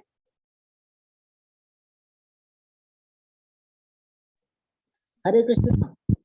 हाँ, अब आप ये 22वां श्लोक पढ़े मैडम। 22वां? हाँ 22वां ना, 21 हो गए ना। हाँ 22वां पढ़े। ठीक है। जिस लाभ की प्राप्ति होने पर उससे अधिक कोई दूसरा लाभ उसके मानने में नहीं आता और जिसमें स्थित होने पर वह बड़े भारी दुख से नहीं किया जा सकता। हरे कृष्णा। हरे कृष्णा, बहुत बढ़िया, बहुत बहुत धन्यवाद। तो देखिए अब ये जो श्लोक है ये बहुत महत्वपूर्ण है ना। ये अध्याय की दृष्टि से, परीक्षा की दृष्टि से भी महत्वपूर्ण है, इसको इम्पोर्टेंट टिक लगा लें आप। तो भगवान कह रहे हैं कि जिस लाभ की प्राप्ति होने पर उससे अधिक लाभ मानने में नहीं आता और जिसमें सुख होने पर भारी से भारी दुख भी हमें विचलित नहीं कर सकता। स्वामी जी समझाते हैं कि देखिए अभी होता क्या है कि मनुष्य को जो लाभ मिल रहा है, यदि उससे उसको अधिक लाभ दिखाई देता है तो वो उस लाभ के लिए विचलित हो जाता है। हमें अभी मान लीजिए किसी चीज में सुख मिल रहा है और हमें पता चले कि हमें सुख कहीं और ज्यादा मिल जाएगा, तो फिर हम उस सुख से विचलित हो जाते हैं। उदाहरण के लिए मान लीजिए कहीं पर कोई व्यक्ति काम कर रहा है 1 घंटे के लिए और उस 1 घंटे काम करने के उसको उस जगह पर 200 रुपए मिलते हैं, है ना। तो अब मान लीजिए किसी और जगह पर उसी काम को करने के लिए अगर उसे 500 रुपए मिलेंगे तो फिर वो 200 रुपए वाले सुख से विचलित हो जाएगा, है ना। तो इसी तरह से जो साधक होता है, देखिए जब वो तामसी सुख लेता है, तामसी सुख मतलब निद्रा प्रमाद आलस्य में उससे सुख मिलता है। जब तामसी सुख से हट करके उसे लगता है कि सुख तो विषयों में है, सुख किसमें है, विषयों में है, तो फिर वो इंद्रिय जन्य सुख में लग जाता है। यानी फिर वो क्या होता है कि फिर वो राजसी सुख में लग जाता है। तामसी सुख से अलग जब उसको ऊंचा सुख राजसी सुख में लगता है तो फिर वो राजसी सुख की ओर चला जाता है। और राजसी सुख से भी ज्यादा जब उसको अच्छा सात्विक सुख लगता है तो फिर वो राजसी सुख से ऊंचा उठ करके और वो सात्विक सुख की ओर चला जाता है। और सात्विक सुख से भी यदि उसको ऊंचा सुख दिखाई देता है तो अनंत आनंद जिसकी भगवान यहाँ पर बात कर रहे हैं, आत्यांतिक आनंद, तो यदि उसमें उसको अधिक सुख दिखाई दे रहा है तो फिर वो सात्विक सुख से भी ऊंचा उठ करके और अनंत आनंद, एकांतिक आनंद की ओर वो चला जाता है। लेकिन भगवान कह रहे हैं कि ऐसे आनंद को प्राप्त करने के बाद फिर वो कभी भी विचलित नहीं होता।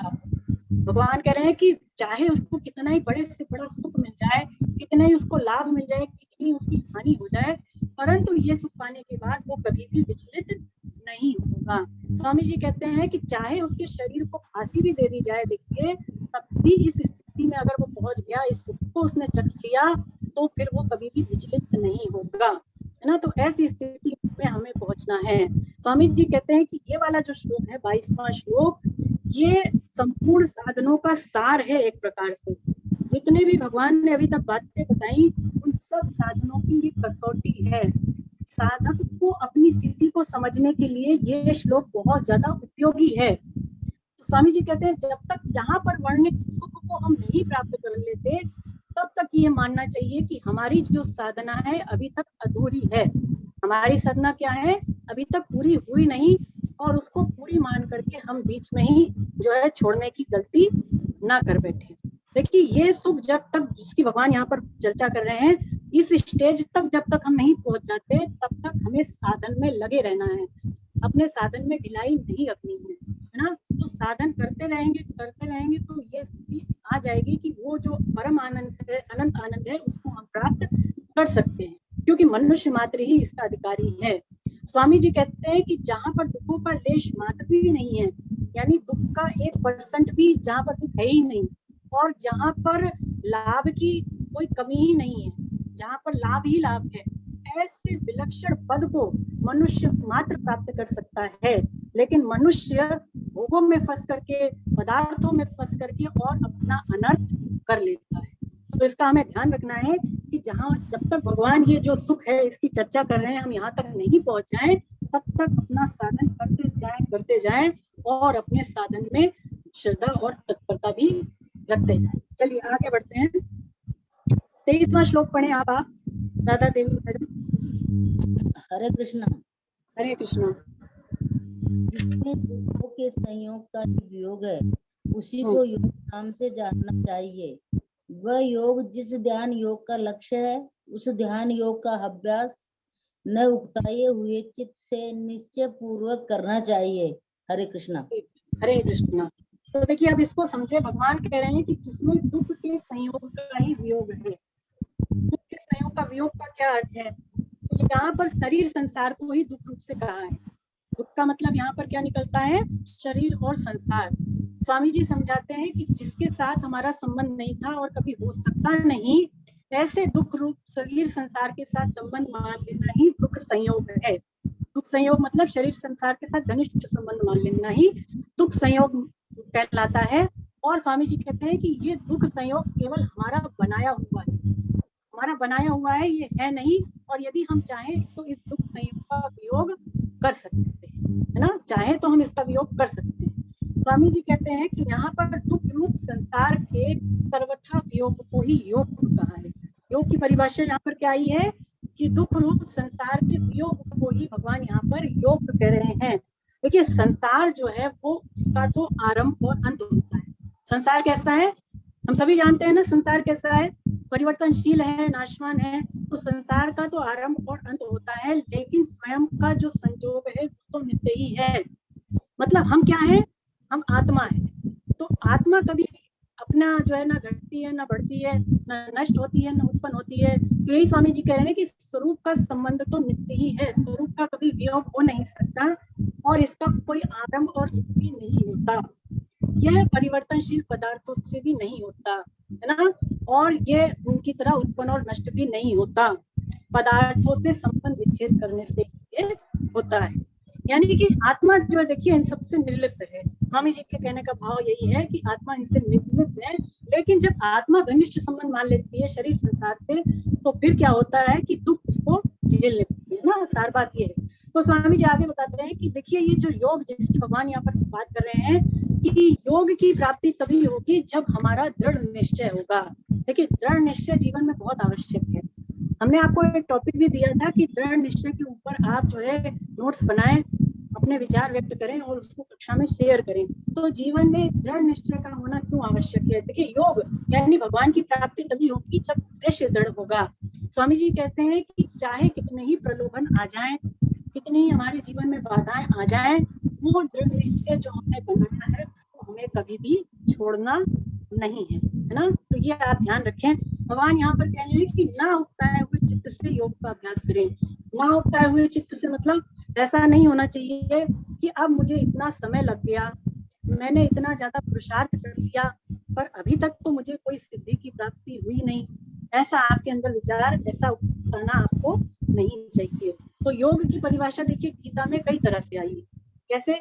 जैसे एक तो भगवान कहते हैं कि समता ही योग है ना, भगवान ने कह दिया समता ही योग है। दूसरा भगवान कहते हैं कि भगवान के साथ जो नित्य संबंध है हमारा, उसका भी नाम योग ही है। और यहाँ भगवान क्या कह रहे हैं कि दुख रूप संसार के वियोग को भी भगवान ने यहाँ पर योग कह दिया है ना। तो इसका मतलब यह है कि जो दुख है वो वस्तुतः आसक्ति के कारण ही होता है, अन्यथा कोई भी दुख है नहीं। हमारा जो स्वरूप है वो सच्चित और आनंद, जैसे भगवान सच्चित और आनंद है ना, ऐसे ही जो आत्मा है, जो हमारा स्वरूप है, वो भी सच्चित आनंद भी है। लेकिन हम क्या करते हैं कि आसक्ति करके और ममता रख करके अपने अंतःकरण को दूषित करते हैं और फिर दुख पाते हैं। तो यही स्वामी भगवान कह रहे हैं कि मनुष्य को दुख रूप संसार के वियोग करेगा और ना उगते हुए चित्त से यदि वो योग करेगा तो निश्चित रूप से वो आनंद को प्राप्त कर लेगा। आगे बढ़ते हैं, 24वां श्लोक पढ़ें राधा मैडम। हरे कृष्णा। हरे कृष्णा। संकल्प से उत्पन्न होने वाली संपूर्ण कामनाओं का सर्वथा त्याग करके और मन से इंद्रिय समूह को सभी ओर से हटाकर धैर्य युक्त बुद्धि के द्वारा संसार से धीरे धीरे उपराम हो जाए और बुद्धि को परमात्मा स्वरूप सम्यक प्रकार से स्थापित करके फिर कुछ न करे। हरे कृष्णा। हरे कृष्णा। तो देखिए इनको भी समझने की आवश्यकता है। ये जो 24, तो इसमें भगवान कह रहे हैं कि संकल्प से उत्पन्न हुई कामनाओं का त्याग कर देना। ये बातें पहले भी भगवान ने की। तो हम ये जानते हैं कि पहले हमारे अंदर स्फूर्णाएं उठती हैं ना। स्फूर्णाएं हम समझते हैं जो अच्छी बुरी बातें हैं। तो स्फूर्णाएं जो है वो स्वामी जी कहते हैं कि वो दर्पण के चित्र की तरह है। दर्पण का चित्र यानी हम अगर शीशे में देखते हैं जब तक, तभी तक हमारा चेहरा दिखाई देता है, और अगर शीशे से हट जाए तो क्या चेहरा उसमें दिखेगा? नहीं दिखेगा ना। तो स्फूर्णाएं जो होती है वो दर्पण के कांच की तरह होती हैं कि जिसमें जब तक हम रहते हैं तभी तक चित्र दिखता है और हटने के बाद उस पर नहीं दिखता है। लेकिन जो संकल्प है देखिए वो कैमरे के कांच की तरह होते हैं जिसमें कि हमारा चित्र पकड़ा जाता है। आप कैमरे से फोटो लेंगे तो उसमें चित्र कैद हो जाएगा, है ना। तो स्फूर्णाएं तो दर्पण के कांच की तरह है और जो संकल्प है वो कैमरे की कांच की तरह है जिसमें कि चित्र पकड़ा जाता है। तो स्वामी जी समझाते हैं कि पहली चीज तो हमें स्फूर्णाएं उत्पन्न नहीं होने देना चाहिए, और अगर स्फूर्णाएं उत्पन्न हो भी जाएं तो उससे संकल्प का रूप नहीं लेने देना चाहिए, क्योंकि संकल्प ही आगे चल करके कामना पैदा करते हैं और कामना से ही सारे अनर्थ होते हैं। तो इसीलिए भगवान कह रहे हैं कि संकल्प ना उठने दें और कामनाओं का भी त्याग करें और मन से इंद्रिय समूह को सबूर से हटाकर, मन से इंद्रियों को समूह से हटाकर मतलब कि जो 5 विषय हैं रूप रस गंध स्पर्श और शब्द, और इसके अलावा स्वामी जी कहते हैं कि शरीर के सुख आराम के प्रति भी जो है हमें इच्छा ना हो, मान बढ़ाई की भी इच्छा ना हो। इंद्रियों के 5 विषय शरीर के सुख आराम और मान बढ़ाई, ये सारी चीजों के प्रति से जो है इंद्रियों को हटा लेना, मन के द्वारा इंद्रियों को हटा लेना। यहाँ पर भगवान ऐसा कह रहे हैं। सभी ओर से हटा लेने का मतलब ये है कि जो 5 विषय है उनसे और इसके अलावा शरीर के सुख सुविधा आदि चीजों से सुख ना लेना, है ना। भगवान ये चीजें बताते हैं ध्यान के लिए।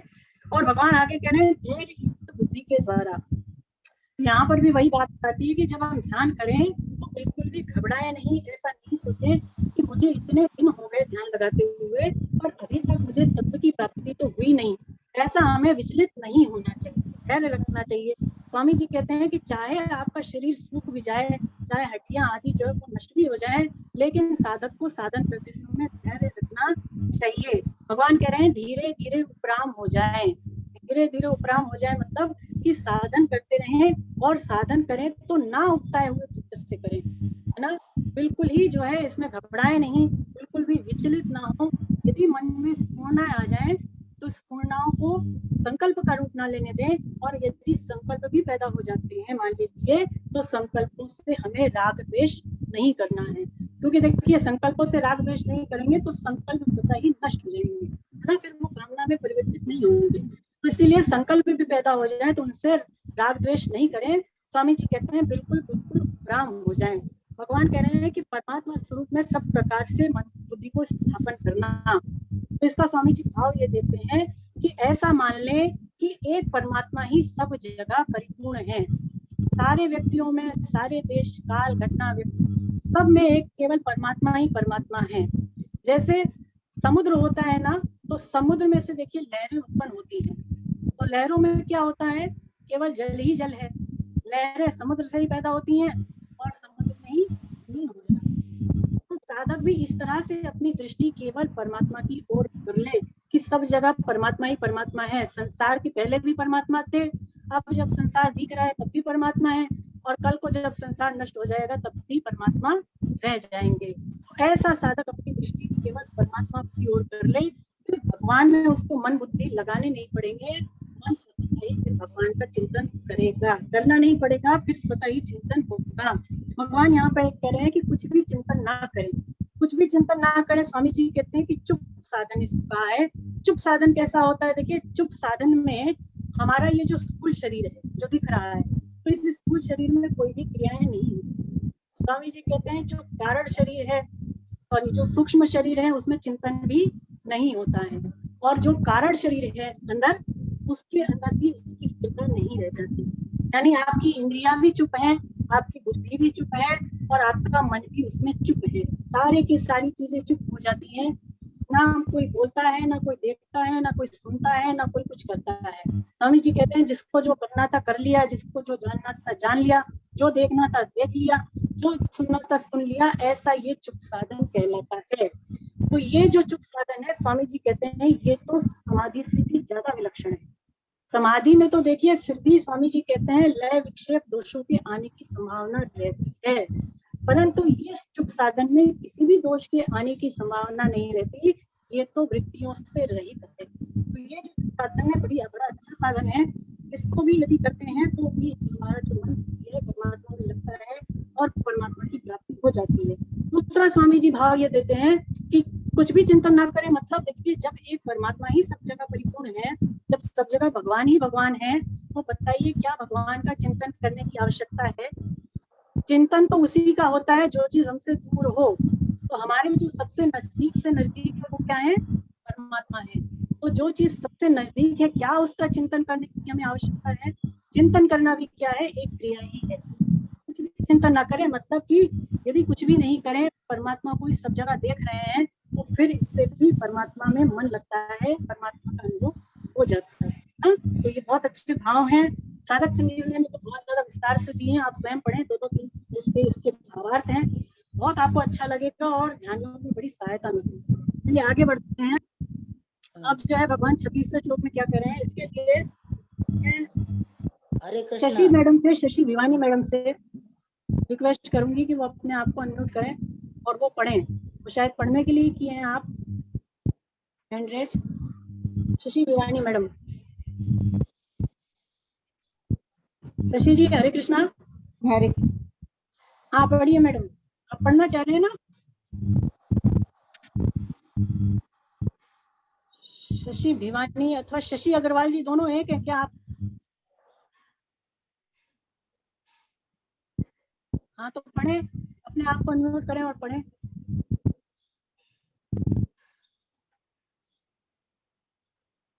शशि भिवानी जी को मैंने अनम्यूट किया है, वो अपने आप को अनम्यूट करके श्लोक पढ़िए।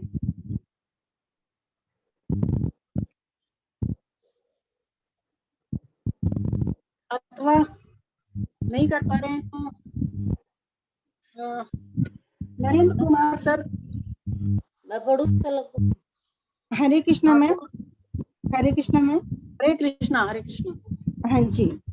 हाँ पढ़िए शशि जी। हरे कृष्णा। हाँ जी। यह अस्थिर और चंचल मन जहाँ जहाँ विचरण करता है, वहाँ वहाँ से हटाकर इसको एक परमात्मा में ही भली भांति लगाएं। हरे कृष्णा। बहुत अच्छा श्लोक, हरे कृष्णा, बहुत बढ़िया। तो देखिए भगवान क्या कह रहे हैं, अस्थिर और चंचल मन। मन को भगवान क्या कह रहे हैं, पहली चीज अस्थिर और फिर चंचल, है ना। तो इसको अस्थिर क्यों कहा है, स्वामी जी समझाते हैं कि देखिए मनुष्य ने भगवान की प्राप्ति का एक लक्ष्य बनाया है ना, बनाया है ना हम सब में, लेकिन हमारा ये मन उसमें टिकता ही नहीं, मन इधर उधर भागता है। तो इसीलिए इसको भगवान स्वामी जी कहते हैं ये अस्थिर है। अस्थिर मतलब इधर उधर भागता है, इसका नेचर ही है कि अस्थिर और चंचल है। चंचल क्यों कहा है, स्वामी जी समझाते हैं कि मन तरह तरह के भोगों का चिंतन भी करता ही रहता है, इसीलिए ये चंचल माना गया है। मन की क्वालिटी क्या है, चंचल होना और अस्थिर होना। है ना। तो लेकिन एक उद्देश्य एक बनाते हैं तो फिर ये जो है मन पकड़ा जाता है। आगे अर्जुन प्रश्न करेंगे इसी अध्याय में कि इस चंचल मन को मैं कैसे वश में करूं, तो भगवान उसका जो है फिर तरीका बताते हैं। लेकिन अभी भगवान यहाँ पर बता रहे हैं अस्थिर और चंचल मन जहां जहां विचरण करता है वहां से इसको ला करके भगवान में लगाएं। तो स्वामी जी समझाते हैं कि साधक ने पूरा प्रयास करना चाहिए,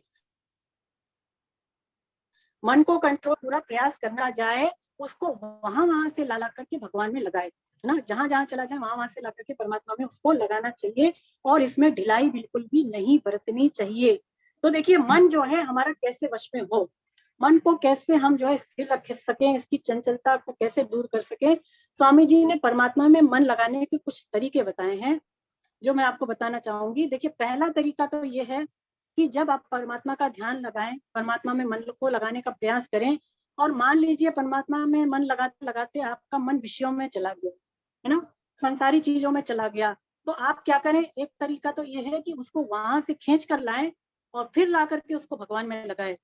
जब जब वो संसार का चिंतन में जाए वहां से ला करके इसको भगवान में लगाए, जितनी बार जाए उतनी बार ला करके इसको परमात्मा में लगाए। एक तो ये तरीका है। दूसरा तरीका ये है कि मन जिस भी विषय में चला जाए, परमात्मा का आप चिंतन करने बैठे और मन मान लीजिए आपका संसार में चला गया, तो जिस भी विषय में, संसार के जिस भी विषय में आपका मन चला जाए उस विषय में ही आप भगवान का चिंतन करें। मान लीजिए आप भगवान का चिंतन कर रहे हैं लेकिन आपका मन गंगा जी में चला गया, तो अब आप गंगा जी के रूप में ही भगवान को देखें। आपका मन गाय में चला गया चिंतन करते करते, तो अब आप गाय में ही भगवान को देखें, है ना। दूसरा तरीका ये हो गया। स्वामी जी समझाते हैं कि साधक जो है जब भगवान का ध्यान करने बैठता है, परमात्मा में मन लगाने की कोशिश करता है, तब उसको बहुत सारी संसारी बातें याद आती है, तो वो घबरा जाता है। देखिए वो ये सोचता है कि अभी तक तो ये संसारी बातें मुझे याद आ नहीं रही थी, लेकिन जैसे ही मैं भगवान में मन लगाने बैठा, परमात्मा का ध्यान करने बैठा, तो ये सारी की सारी संसारी बातें अब मुझे याद आने लग गई। तो वो बहुत ज्यादा घबरा जाता है, बहुत ज्यादा विचलित हो जाता है। तो स्वामी जी कहते हैं कि साधक को बिल्कुल भी घबराना नहीं चाहिए।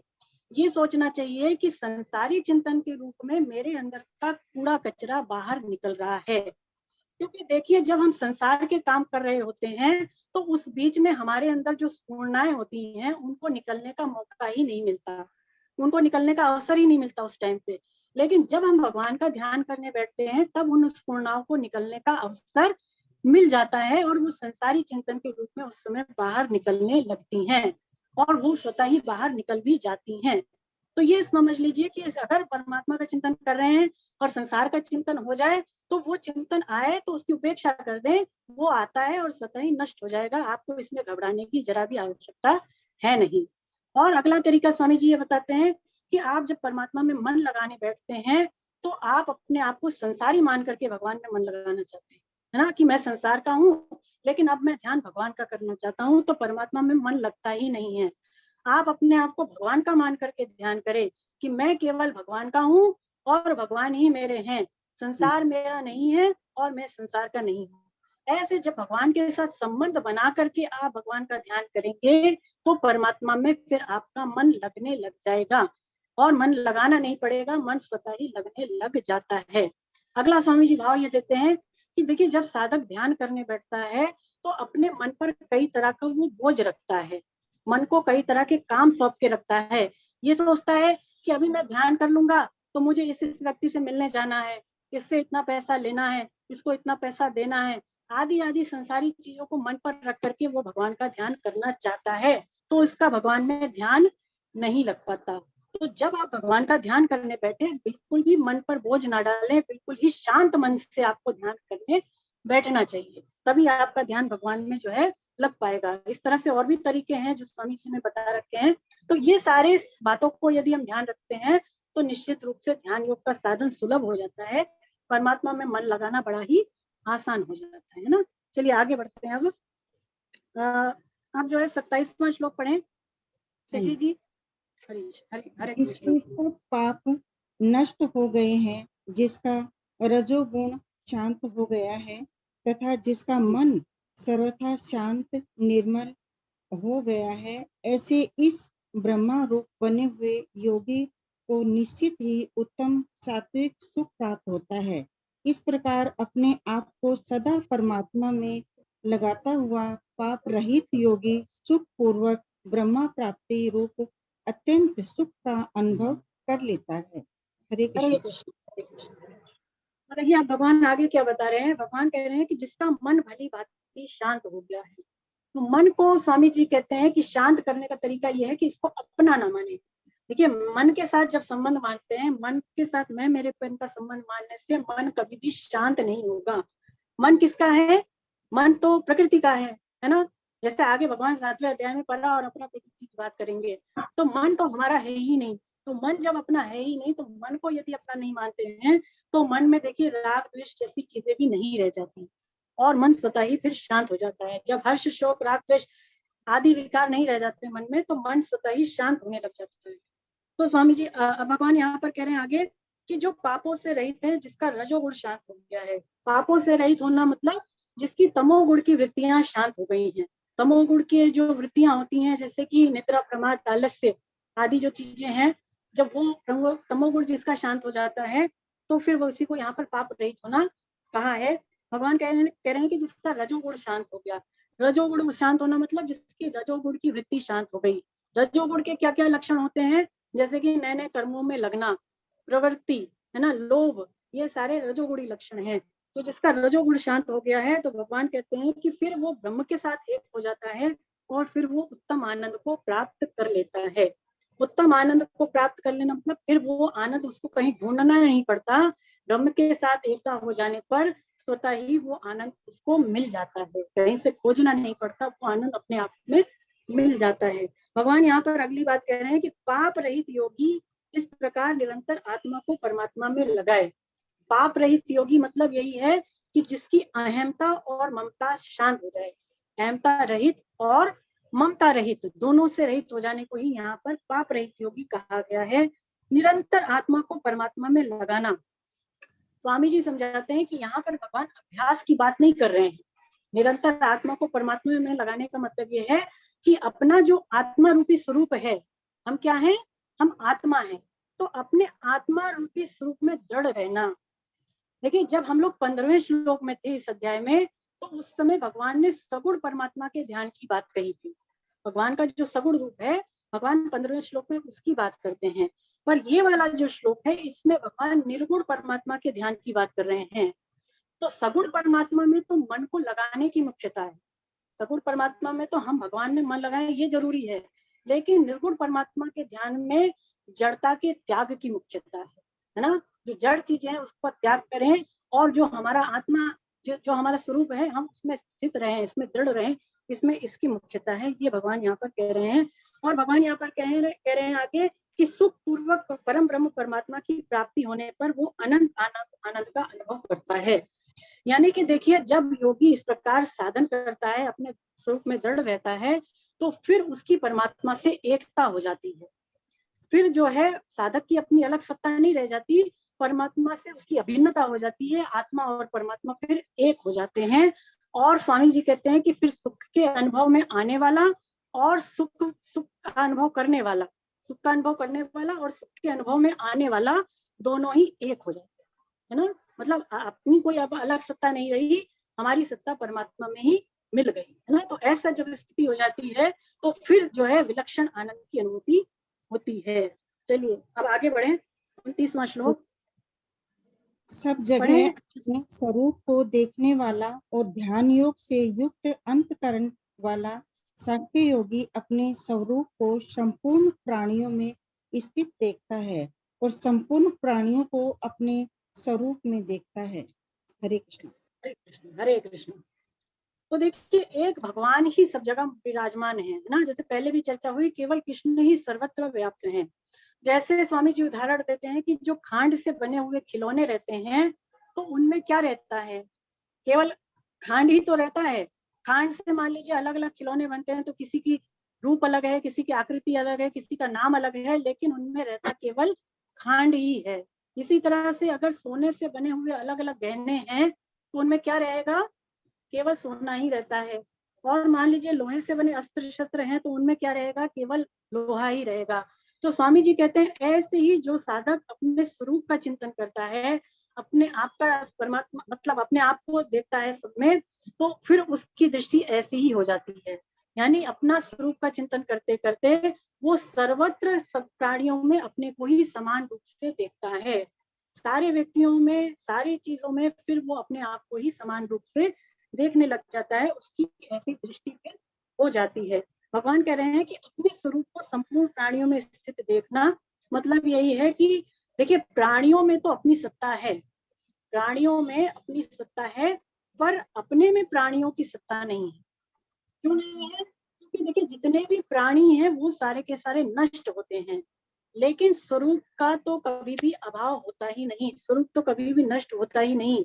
इसलिए हमारी आत्मा तो सब में है, सबके शरीरों में है। इसको सिंपल अर्थ में यदि समझे तो हमारी आत्मा सबके शरीरों में तो है, पर सबके शरीर हमारी आत्मा में नहीं। क्यों नहीं है?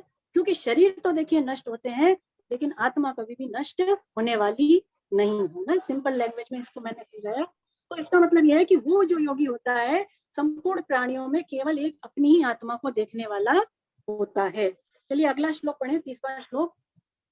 हरे कृष्ण। जो भक्त सब में मुझे देखता है और मुझ में सबको देखता है, उसके लिए मैं अदृश्य नहीं होता और वह मेरे लिए अदृश्य नहीं होता। बिल्कुल, बहुत ही अच्छा श्लोक है। भगवान यहाँ पर कह रहे हैं कि जो सब में मुझे देखता है, इसका क्या अर्थ हुआ कि जो दूसरों को मेरे में देखता है ना, जो मेरे में दूसरों को देखता है अथवा जो दूसरों को मेरे में देखता है और खुद को भी जो मेरे में देखता है। भगवान कह रहे हैं ना, मुझ में सबको देखना और सब में मुझे देखना। तो सब में मुझे देखने का स्वामी जी भाव ये देखते हैं कि जो दूसरों में मेरे को देखता है और अपने में भी मेरे को देखता है। तो क्या भगवान कह रहे हैं, मुझ में सबको देखना। मुझ में सबको देखना मतलब जो मेरे को दूसरों में भी देखता है और अपने को भी मेरे में देखता है। जो माम पश्यति सर्वत्र सर्वम च मयि पश्यति, है ना। दो तरीके से भगवान ने बताया। तो इस तरह से जो देखता है यानी अपने को भगवान में देखे और दूसरों को भी भगवान में देखे, और दूसरों में भगवान को देखे और अपने में भी भगवान को देखे, तो भगवान कह रहे हैं कि फिर वो जो योगी है उसके लिए मैं कभी अदृश्य नहीं होता। स्वामी जी कहते हैं कि ये जो पिछला श्लोक था यानी 29वां श्लोक, इसमें तो भगवान ने आत्मज्ञान की बात कही, यानी अपने आप से अपने आप को देखना।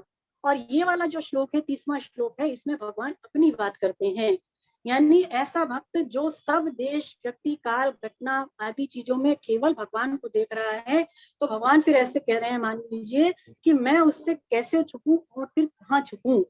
जो सब जगह भगवान को देखने वाला है, फिर भगवान उससे छुपे तो कैसे छुपे, फिर भगवान उससे छुप ही नहीं सकते, है ना। तो देखिए भगवान के जो भक्त होते हैं वो कुछ इसी प्रकार से होते हैं।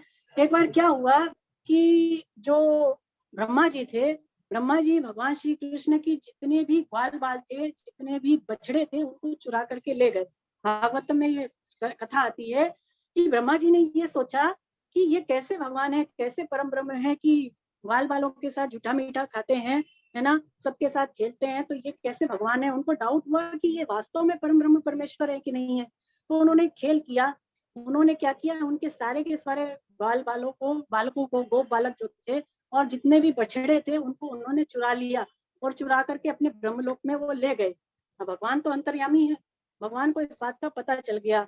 तो भगवान क्या किए कि वह स्वयं ही उतने सारे गोप बालकों के रूप में और स्वयं ही उतने बछड़ों के रूप में वो बदल गए, वो स्वयं ही उतने बन गए। मतलब उनके जैसा ही रूप रंग, उनकी जैसी आकृति, स्वामी जी कहते हैं उनके जैसे वस्त्र आभूषण, उनकी बांसुरी वेद आदि जो चीजें थी वो भगवान स्वयं ही उतने तरीके से बन गए, है ना। और इस बात का किसी को भी पता नहीं चला, दाऊ भैया को भी इस बात का पता नहीं चला। और भगवान हर दिन लीला करते थे और ऐसा करते करते 1 वर्ष बीत गया। 1 वर्ष मतलब ब्रह्मा जी जब तक एक दिन में अपने लोक से वापस आए, पृथ्वी पर 1 वर्ष बीत गया। तो ब्रह्मा जी जब पृथ्वी पर आए तो उन्होंने देखा कि यहाँ तो फिर वैसे के वैसे ही ग्वाल बाल बैल बछड़े जो है मौजूद हैं, तो ये क्या लीला है। गाँव भैया भी नहीं समझ पाए। तो फिर क्या हुआ देखिए कि एक बार क्या हुआ कि जितने भी छोटे बछड़े वाली गायें थी, वो अपने बड़े बछड़ों को जब उन्होंने देखा तो वो अपने बड़े बछड़ों को देख करके उनको दूध पिलाने के लिए दौड़ी। अब बड़े बछड़ों को देख करके जब वो दौड़ी तो जितने भी गोप थे, जो गोप थे उनके मालिक थे वो उनको रोकने के लिए भागे, क्योंकि देखिए अगर छोटे बछड़ों वाली जो गाय हैं वो अगर बड़े बछड़ों को दूध पिला देंगी तो घर में दूध की कमी हो जाएगी, है ना। क्योंकि जो बड़े बछड़े होते थे वो भगवान श्री कृष्ण के साथ चरने के लिए जाया करते थे, चारा चरने के लिए जाते थे। और अगर छोटी बछड़े वाले गाय उनको दूध पिलाते हैं तो इसका मतलब घर में दूध की कमी होना, इसलिए जितने भी गोप थे वो उन पर बहुत ही ज्यादा क्रोधित हुए और वो उनको मारने के लिए दौड़े। लेकिन जब वो वहां पर गए, आगे तक गए, तो उन्होंने देखा कि सामने से जितने भी उनके बड़े बालक थे वो उनकी जगह पर वापस आ रहे हैं। जब सामने से उन्होंने अपने बालकों को आते हुए देखा तो जितने भी गोप थे उनका गुस्सा वहीं का वहीं शांत हो गया और उनके हृदय में अपने बालकों के प्रति प्रेम उमड़ आया और वो उनको हृदय से लगा करके उनका आलिंगन करने लगे, है ना। अब दाऊ भैया ये सारी लीलाएं देख रहे थे और जब उन्होंने ध्यान लगा करके देखा तो उनको समझ में आया कि जितने भी बड़े बछड़े हैं, जितने भी बछड़े हैं और जितने भी बालक हैं, गोप बालक, उनमें उनको भगवान श्री कृष्ण ही दिखाई दिए, है ना। तो ये भगवान की लीला है कि भगवान चाहे जो कर सकते हैं, चाहे जैसे बन सकते हैं, लेकिन उनको जानते केवल उनके भक्त ही हैं। भक्त के सिवाय उनको और कोई नहीं जान सकता। देखिए यहाँ पर जो है प्रसंग ये है रामकृष्ण परमहंस का, तो भगवान के जो भक्त होते हैं वो सब में अपने को भी देखने वाले होते हैं। ऐसा भी एक प्रसंग इसमें आया है आपकी पुस्तक में कि रामकृष्ण परमहंस जी जो थे उनके गले में देखिए कैंसर था और उन्होंने कैंसर का इलाज करवाया नहीं तो वो कैंसर बढ़ गया, इतना बढ़ गया कि उनके गले से पानी भी निकलना बड़ा मुश्किल हो गया। तो जितने उनके भक्त थे वो ये चाहते थे कि वो इसका इलाज करवा लें। एक बार ईश्वरचंद विद्यासागर उनसे मिलने के लिए आए और उन्होंने यही कहा उनसे, रामकृष्ण परमहंस से, कि तुम अपने गले का इलाज अपनी माँ से कहकर के क्यों नहीं करवा लेते। तो उन्होंने कुछ उत्तर नहीं दिया, वो इसको टालते रहे। तो एक बार विवेकानंद जी भी ईश्वरचंद विद्यासागर के साथ आए और उन्होंने भी उनसे यही आग्रह किया कि आप अपनी माँ से कह के और अपने गले का इलाज कृपया करवा लीजिए। तो जब उनका कहना ये था तो वो उनसे बड़े प्रेम रखते थे विवेकानंद जी से, तो उनके कहने पर वो बड़े ही नम्र भाव से सिर झुका करके अपनी माँ से मिलने के लिए गए। और जब वापस लौटे देखिए माँ से मिल करके, तो उनका जो गला था वो झुका हुआ था, उनको बड़ी ग्लानि हो रही थी। तो जितने उनके भक्त थे और लोग थे उन्होंने उनसे पूछा कि क्या हुआ आपको, माँ से क्या उत्तर मिला, हमें बताएं। तो उन्होंने कहा कि देखिए माँ ने मुझे यही कहा कि क्या तुम इतने सारे लोगों के मुखों से नहीं खाते हो, क्या जितने भी प्राणी हैं उनके मुख क्या तुम्हारे मुख नहीं है, क्या तुम्हें इनसे तृप्ति नहीं मिलती, क्या संपूर्ण प्राणियों में तुम्हारी आत्मा नहीं है, और तुम तो इस बात को अच्छी तरह से जानते हो। तो फिर मैं क्या उत्तर देता, मैं निरुत्तर हो गया।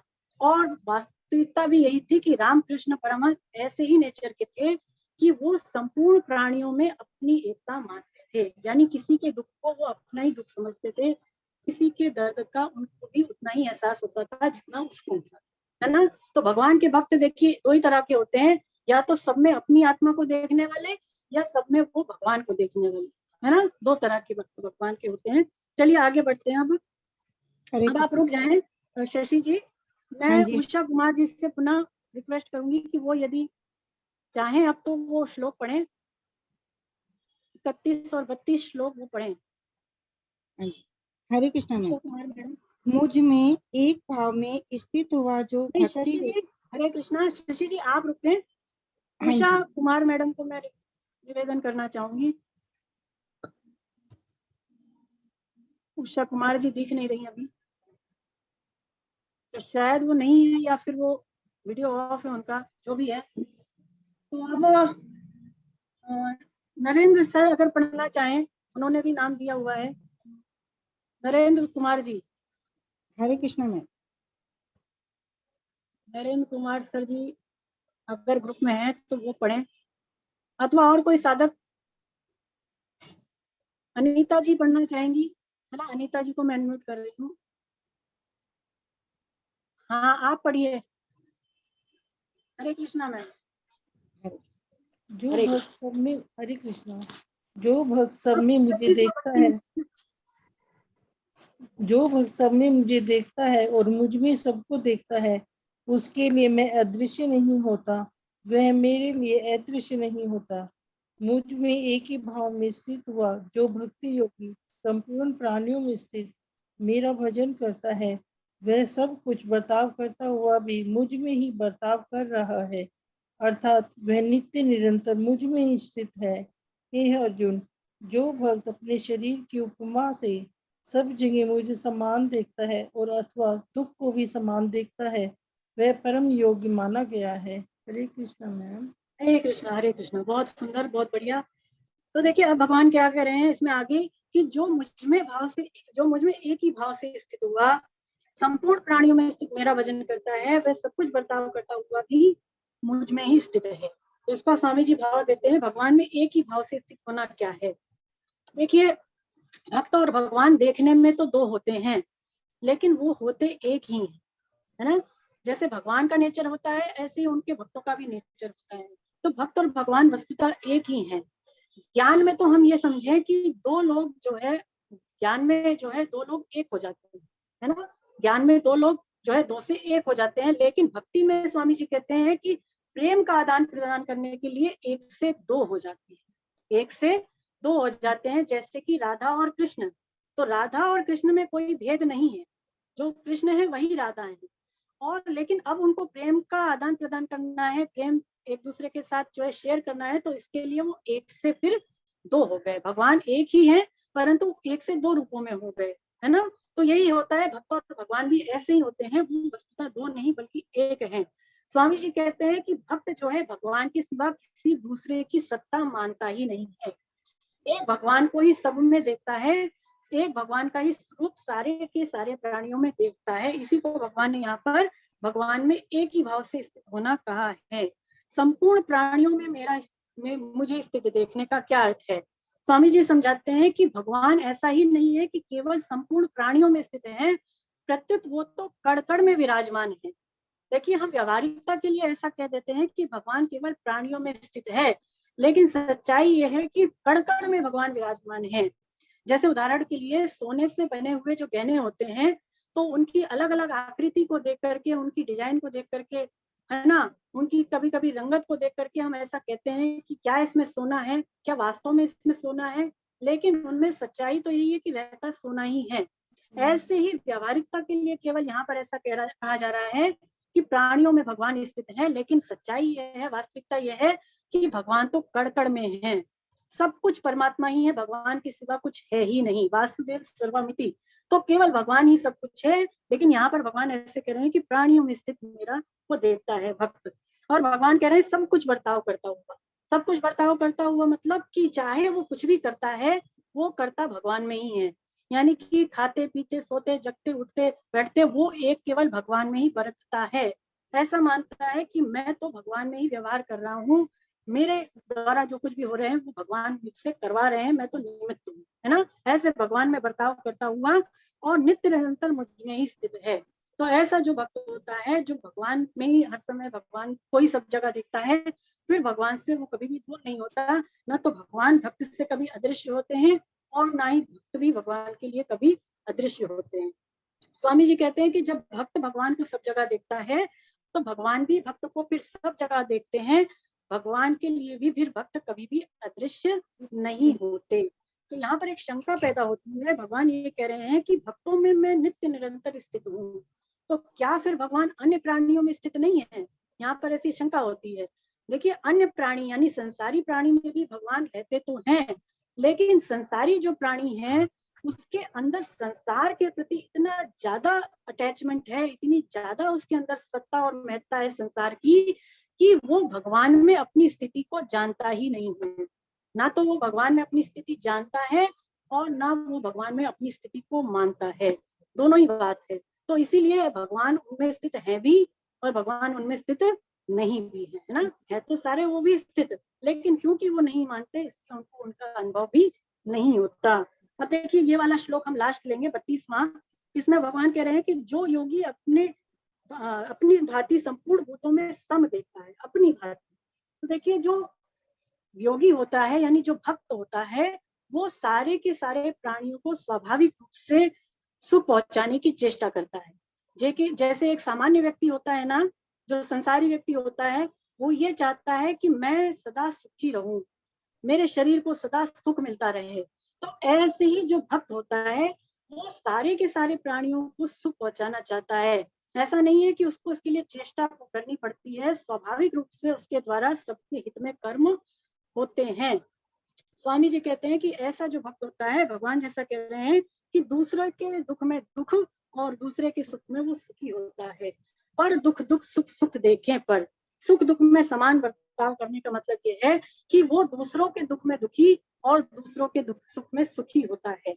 दूसरों के दुख में दुखी होने का ये अर्थ नहीं है कि हम भी दुखी हो जाएं। स्वामी जी कहते हैं कि दूसरों के दुख में दुखी होने का मतलब ये है कि हम उसके दुखों को मिटाने की चेष्टा करें, यानी कि वो रो रहा है और हम भी साथ में बैठ करके रोए, ऐसा नहीं है। हम कैसे उसके दुखों को दूर करें, ऐसी हमें चेष्टा करनी चाहिए। हाँ, लेकिन देखिए ऐसा जरूर है कि भक्त जो है वो चाहे तो अपने शरीर की जो दर्द है, शरीर की जो पीड़ा है वो उसको तो सह लेगा, लेकिन दूसरों की पीड़ा, दूसरों के दर्द को वो नहीं सह सकता। ऐसा क्यों? स्वामी जी कहते हैं क्योंकि देखिए भक्त में तो सामर्थ्य है दुखों को सहने की, शरीर के कष्टों को सहने की, लेकिन जो संसारी मनुष्य है, जो साधारण मनुष्य है, उसमें अपने दर्द को सहने की क्षमता नहीं है। तो इस कारण से भक्त अपना दुख दर्द तो सहन कर सकता है, पर दूसरे का दुख दर्द वो सहन नहीं कर सकता। तो यहाँ पर भी एक शंका पैदा होती है कि ये तो फिर विषमता हो गई कि हम अपने दुखों की तो उपेक्षा कर रहे हैं, परंतु दूसरे के दुखों को हम मिटाने की चेष्टा कर रहे हैं, तो ये तो समानता कहाँ रही? भाई अपने शरीर को भी सुख पहुंचाए तब तो समानता है, लेकिन यहाँ पर तो ये विषमता हो गई, है ना। तो स्वामी जी कह रहे हैं कि ये जो विषमता है ये वास्तव में समता से भी बढ़कर है। ऐसी जो विषमता रखना है कि हम अपनी पीड़ा को तो सह रहे हैं लेकिन दूसरे की पीड़ा को नहीं सह रहे, तो ऐसी विषमता रखना तो समता से भी बढ़कर है, और ऐसी विषमता रखने से तो हमारे अंदर समता ही आती है। तो ऐसी विषमता तो बहुत अच्छी चीज है, ये तो रखनी बहुत ज्यादा अच्छी बात है। लेकिन हाँ, एक बात और जरूरी है कि देखिए जैसे हम सारे ही अंगों को, शरीर के अंगों के दुखों को दूर करने की चेष्टा तो करते हैं, लेकिन सारे अंगों के प्रति हमारी भेद दृष्टि तो रहती ही है। शरीर के जितने भी पार्ट्स हैं उनके प्रति हमारी भेद दृष्टि तो रहती ही है, यानी हम शरीर के सारे पार्ट्स के प्रति व्यवहार तो यथा योग्य ही करते हैं। जैसे मान लीजिए हाथ से यदि हाथ लग जाए तो हम हाथ धोएंगे क्या? नहीं धोएंगे। लेकिन हाथ से यदि पैर टच हो जाता है तो हम हाथों को धोते हैं। हाथ का काम हाथ से ही लिया जाएगा, पैर से लिया नहीं जा सकता। तो इसका मतलब ये हुआ कि वर्ण आश्रम की मर्यादा के अनुसार, शास्त्र की मर्यादा के अनुसार स्वामी जी कहते हैं कि सबके सुख दुख के प्रति समान भाव रखते हुए भी हमें व्यवहार में स्पर्श अस्पर्श का भेद तो रखना ही चाहिए। इसका मतलब है कि यदि मान लीजिए हमारे शरीर का कोई ऐसा पार्ट है जो कि अस्पर्शीय है, जो अनटचेबल है मान लीजिए, तो भले ही हम उसको नहीं टच करते या उसको टच करके जो भी हाथ धोते हैं, तो भी हमारी उसके प्रति प्रियता तो रहती ही। उसी प्रकार से समाज में यदि मान लीजिए किसी शास्त्र की मर्यादा से कोई व्यक्ति यदि अस्पर्शीय माना गया है शास्त्र की मर्यादा से, तो उसके प्रति हम व्यवहार तो यथा योग्य ही करें, लेकिन भीतर से उसके प्रति हितैषिता और जो अपनापन है वो कमी उसमें नहीं रहनी चाहिए, है ना। यानी जैसे पहले चर्चा हुई कि हम सबके प्रति समदर्शी बने, समवर्ती नहीं बने, है ना। सब में परमात्मा है तो व्यवहार यथा योग्य करें, लेकिन भीतर से अपनापन सबके प्रति हमें समान ही रखना चाहिए। और भगवान कह रहे हैं कि ऐसा जो करता है तो वो परम श्रेष्ठ माना गया है। ऐसा जो करने वाला योगी है वो श्रेष्ठ है और उसको परमात्मा प्राप्ति भी हो जाती है। यहाँ पर देखिए एक प्रसंग आया है रामकृष्ण परमहंस का ही, कि रामकृष्ण परमहंस देखिए काली माँ की उपासना करते थे। तो काली माँ की उपासना करते करते वो कभी कभी अपनी ही उपासना करने लग जाते थे। काली माँ की पूजा करते करते कभी कभी वो खुद की पूजा करने लग जाते थे, और उनको जो फूल और फल चढ़ाते थे कभी कभी उनको न चढ़ा करके वो स्वयं को ही चढ़ा देते। तो लोगों ने ये कहा उनसे कि आप स्वयं की पूजा क्यों करते हैं? तो रामकृष्ण परमहंस ने क्या उत्तर दिया कि मैं अपनी पूजा कहाँ करता हूँ, मुझे तो सर्वत्र सब तरफ केवल काली माँ ही दिखाई देती है ना। तो भगवान के जो उच्च कोटि के भक्त होते हैं वो ऐसी ही दृष्टि रखते हैं कि सब में वो भगवान को देखते हैं, सब में परमात्मा देखते हैं। ऐसे ही देखिए जो युधिष्ठिर हैं, जो युधिष्ठिर महाभारत में है, उनकी भी ऐसी ही दृष्टि है। वो भी केवल भगवान को ही सब में देखते थे, और इसीलिए समय समय पर हम देखते हैं कि युधिष्ठिर जी ने बहुत सारे यज्ञ किए, क्योंकि वो सब में भगवान को देखते थे, तो वो यथा योग्य उनकी पूजा उस यज्ञ में करते थे, है ना। और ऐसे ही भगवान के एक भक्त हुए नामदेव जी। तो नामदेव जी भी इसी कोटि के भक्त थे कि वो भी सब में परमात्मा को देखते थे। एक बार क्या हुआ कि नामदेव जी अपने लिए रोटी लेकर के एक पेड़ के नीचे बैठे खाने के लिए, और वो रोटी रूखी थी। तो जैसे ही उसको खोला और उसको देखा कि उसमें घी नहीं लगा हुआ है, तो घी लेने के लिए वो पीछे मुड़े। पीछे जब तक वो मुड़े तो सामने से कुत्ता आया और वो उनकी रोटी को लेकर के चला गया। अब नामदेव जी ने देखा कि कुत्ता रोटी लिए जा रहा है, तो वो दौड़े उसके पीछे, भागे कि प्रभु जी आप क्यों ये रूखी रोटी लिए जा रहे हैं, कम से कम इसमें थोड़ा घी तो लगा लीजिए। तो कुत्ते में उन्होंने भगवान को देखा, तो फिर भगवान उस कुत्ते में से प्रकट हुए, है ना। तो ऐसे जो भक्त होते हैं जो कि सब में भगवान देखते हैं, सब में अपनी आत्मा देखते हैं, तो भगवान पे कहते हैं मैं उनसे कैसे छुपूं और कहाँ छुपूं, भगवान उनके सामने फिर प्रकट हो जाते हैं। ऐसे ही भगवान के बहुत सारे भक्त हैं, भक्तमाल में इनकी चर्चा है, मीरा जी हुई, और भी बहुत बहुत सारे भक्त हैं, आप पढ़िए तभी तो आनंद आएगा आपको।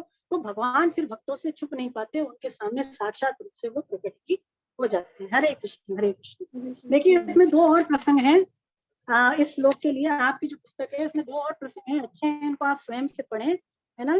एक तो यहाँ पर संत ज्ञानेश्वरी जी का है, और यहाँ पर दूसरा जो है वो रामकृष्ण परमहंस जी का ही है, जिसके लिए हमारे पास समय नहीं है। आप स्वयं से पढ़ें, आपको आनंद आएगा और आपको भक्तों के बारे में विलक्षणता पता चलेगी। हरे कृष्ण हरे कृष्ण। तो आज यहीं तक हुआ। अगली कक्षा में जो है हम बाकी के श्लोकों को लेंगे, ये छठा अध्याय पूर्ण होगा, और कोशिश करेंगे कि हम जो है असाइनमेंट भी करें। वैसे तो समय का अभाव है। देखिए अगली कक्षा के बाद जो अगला वीक आएगा तो उसमें कक्षा होगी कि नहीं वो देख लेंगे, और उसके बाद फिर आपकी परीक्षा है ना, नेक्स्ट टू नेक्स्ट संडे आपकी परीक्षा रहेगी। तो हम सभी इसके लिए अध्ययन करें, और कोई डाउट हो तो अवश्य पूछें। हरे कृष्ण हरे कृष्ण। तो अभी जो हमने अध्ययन किया इसको लेकर के यदि आपके अंदर कोई प्रश्न हो, आज जो हमने श्लोक लिए तो आप